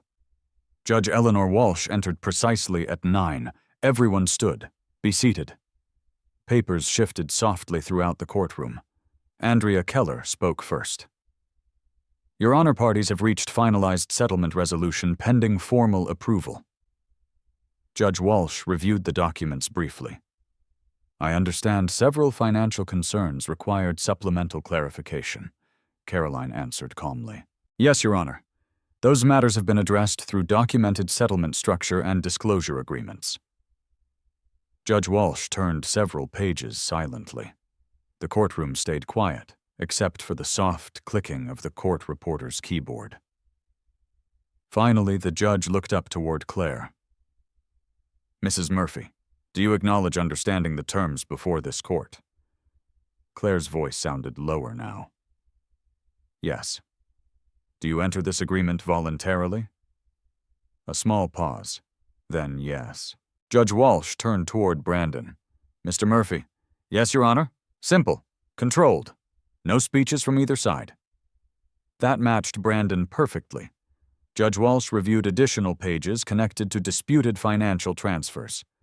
The court notes previously identified irregular activity tied to Avery Interior Concepts, LLC.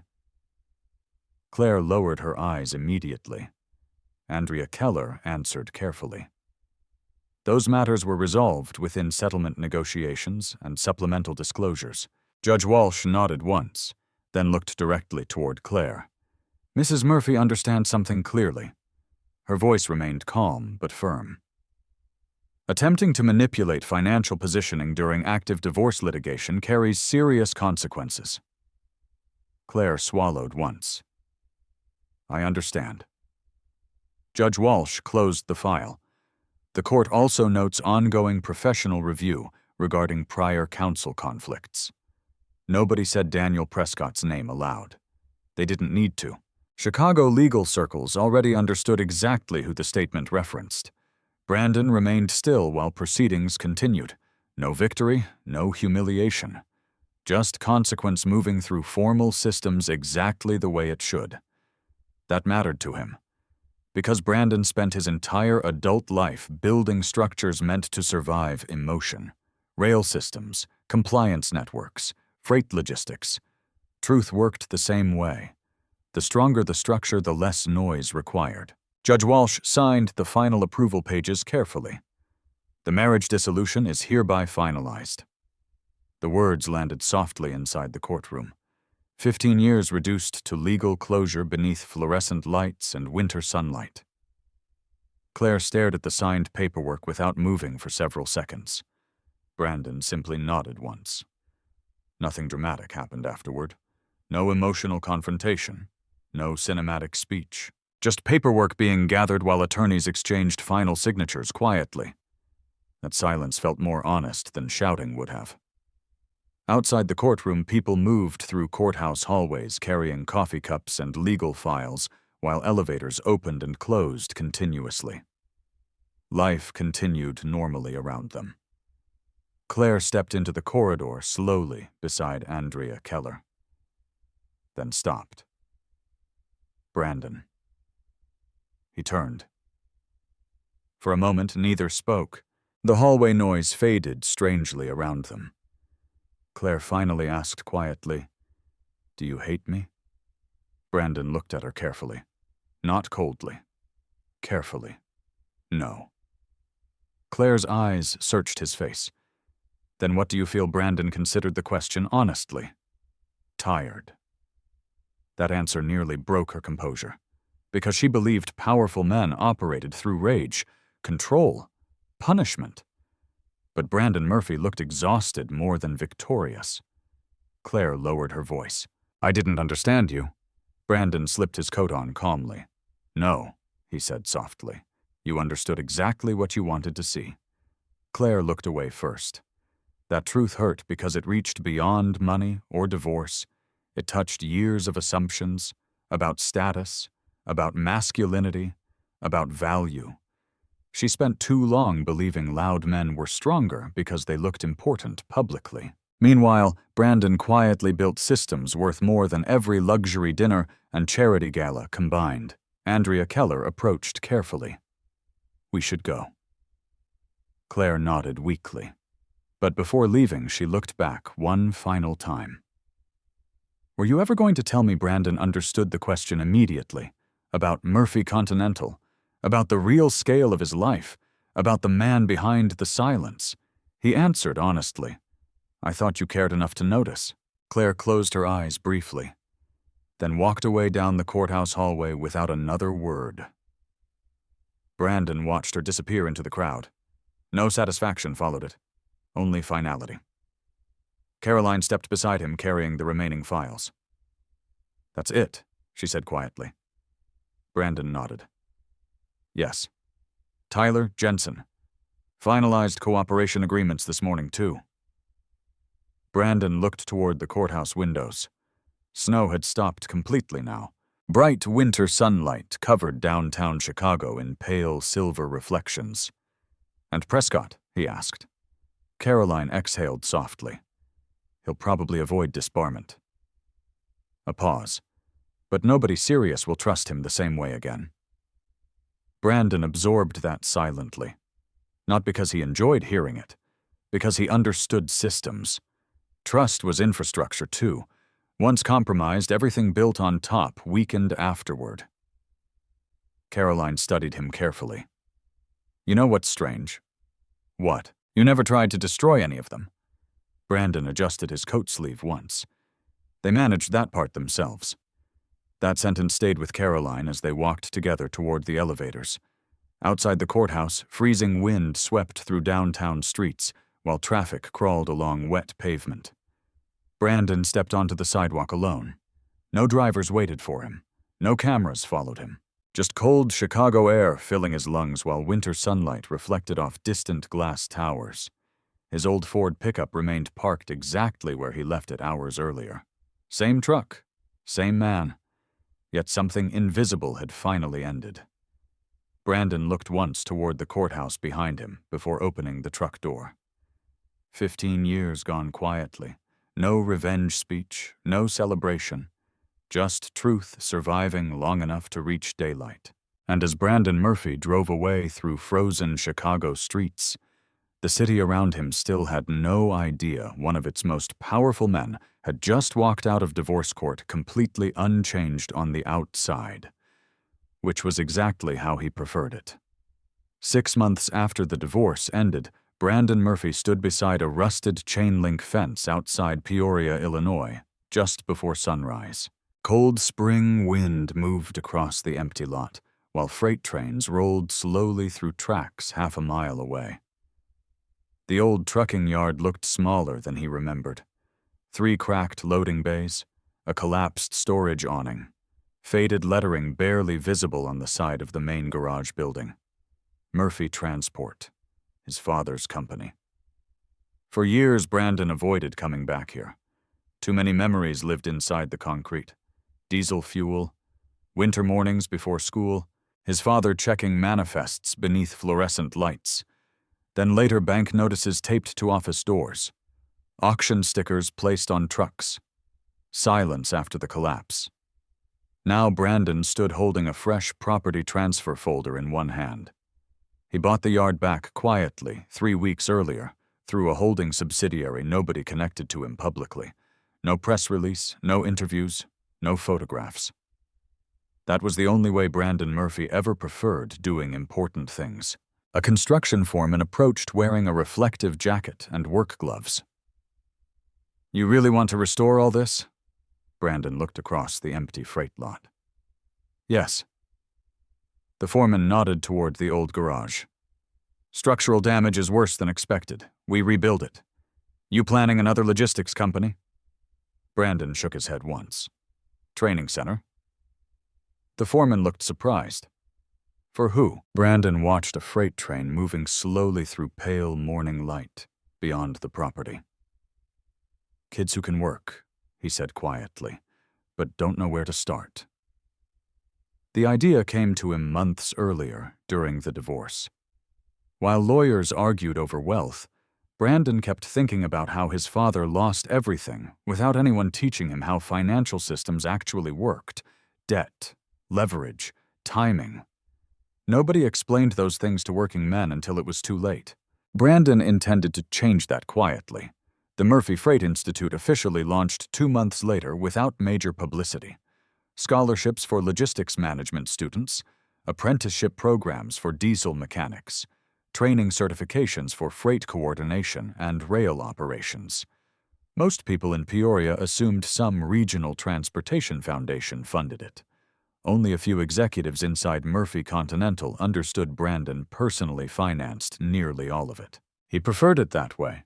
One afternoon, Rebecca Sloan drove down from Chicago to visit the site. Construction crews moved between buildings while forklifts carried steel beams across the yard. Rebecca removed her sunglasses slowly. "You're really doing this?" Brandon stood beside a blueprint table, reviewing warehouse renovation plans. "Yes." Rebecca looked around the property. "You could have bought a private island after all this." Brandon almost smiled. "Too much maintenance." Rebecca laughed quietly. That still surprised people sometimes. Brandon Murphy actually had a sense of humor. It just lived beneath several layers of restraint.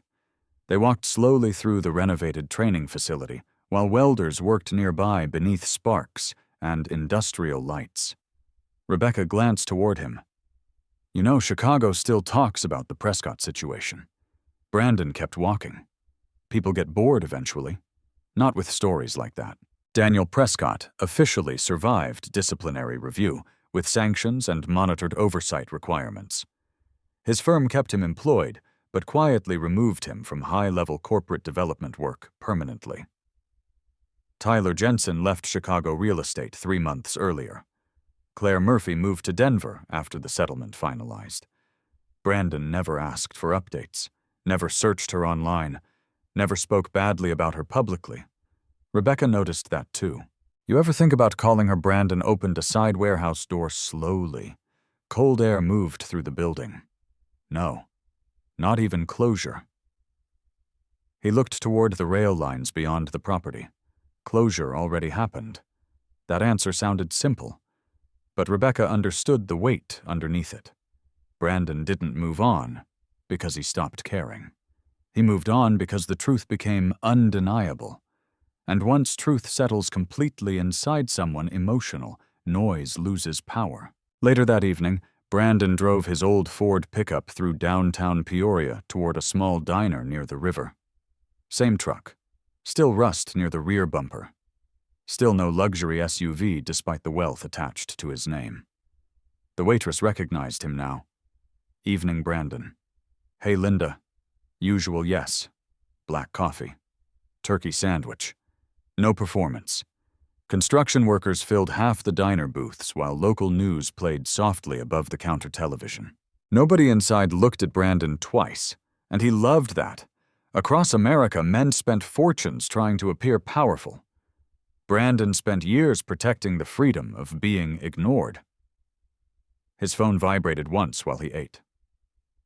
"Rebecca." He answered calmly. "What's up? You got invited to another infrastructure summit in New York." "Decline it." Rebecca sighed lightly. "One of these days you're going to have to accept public attention exists."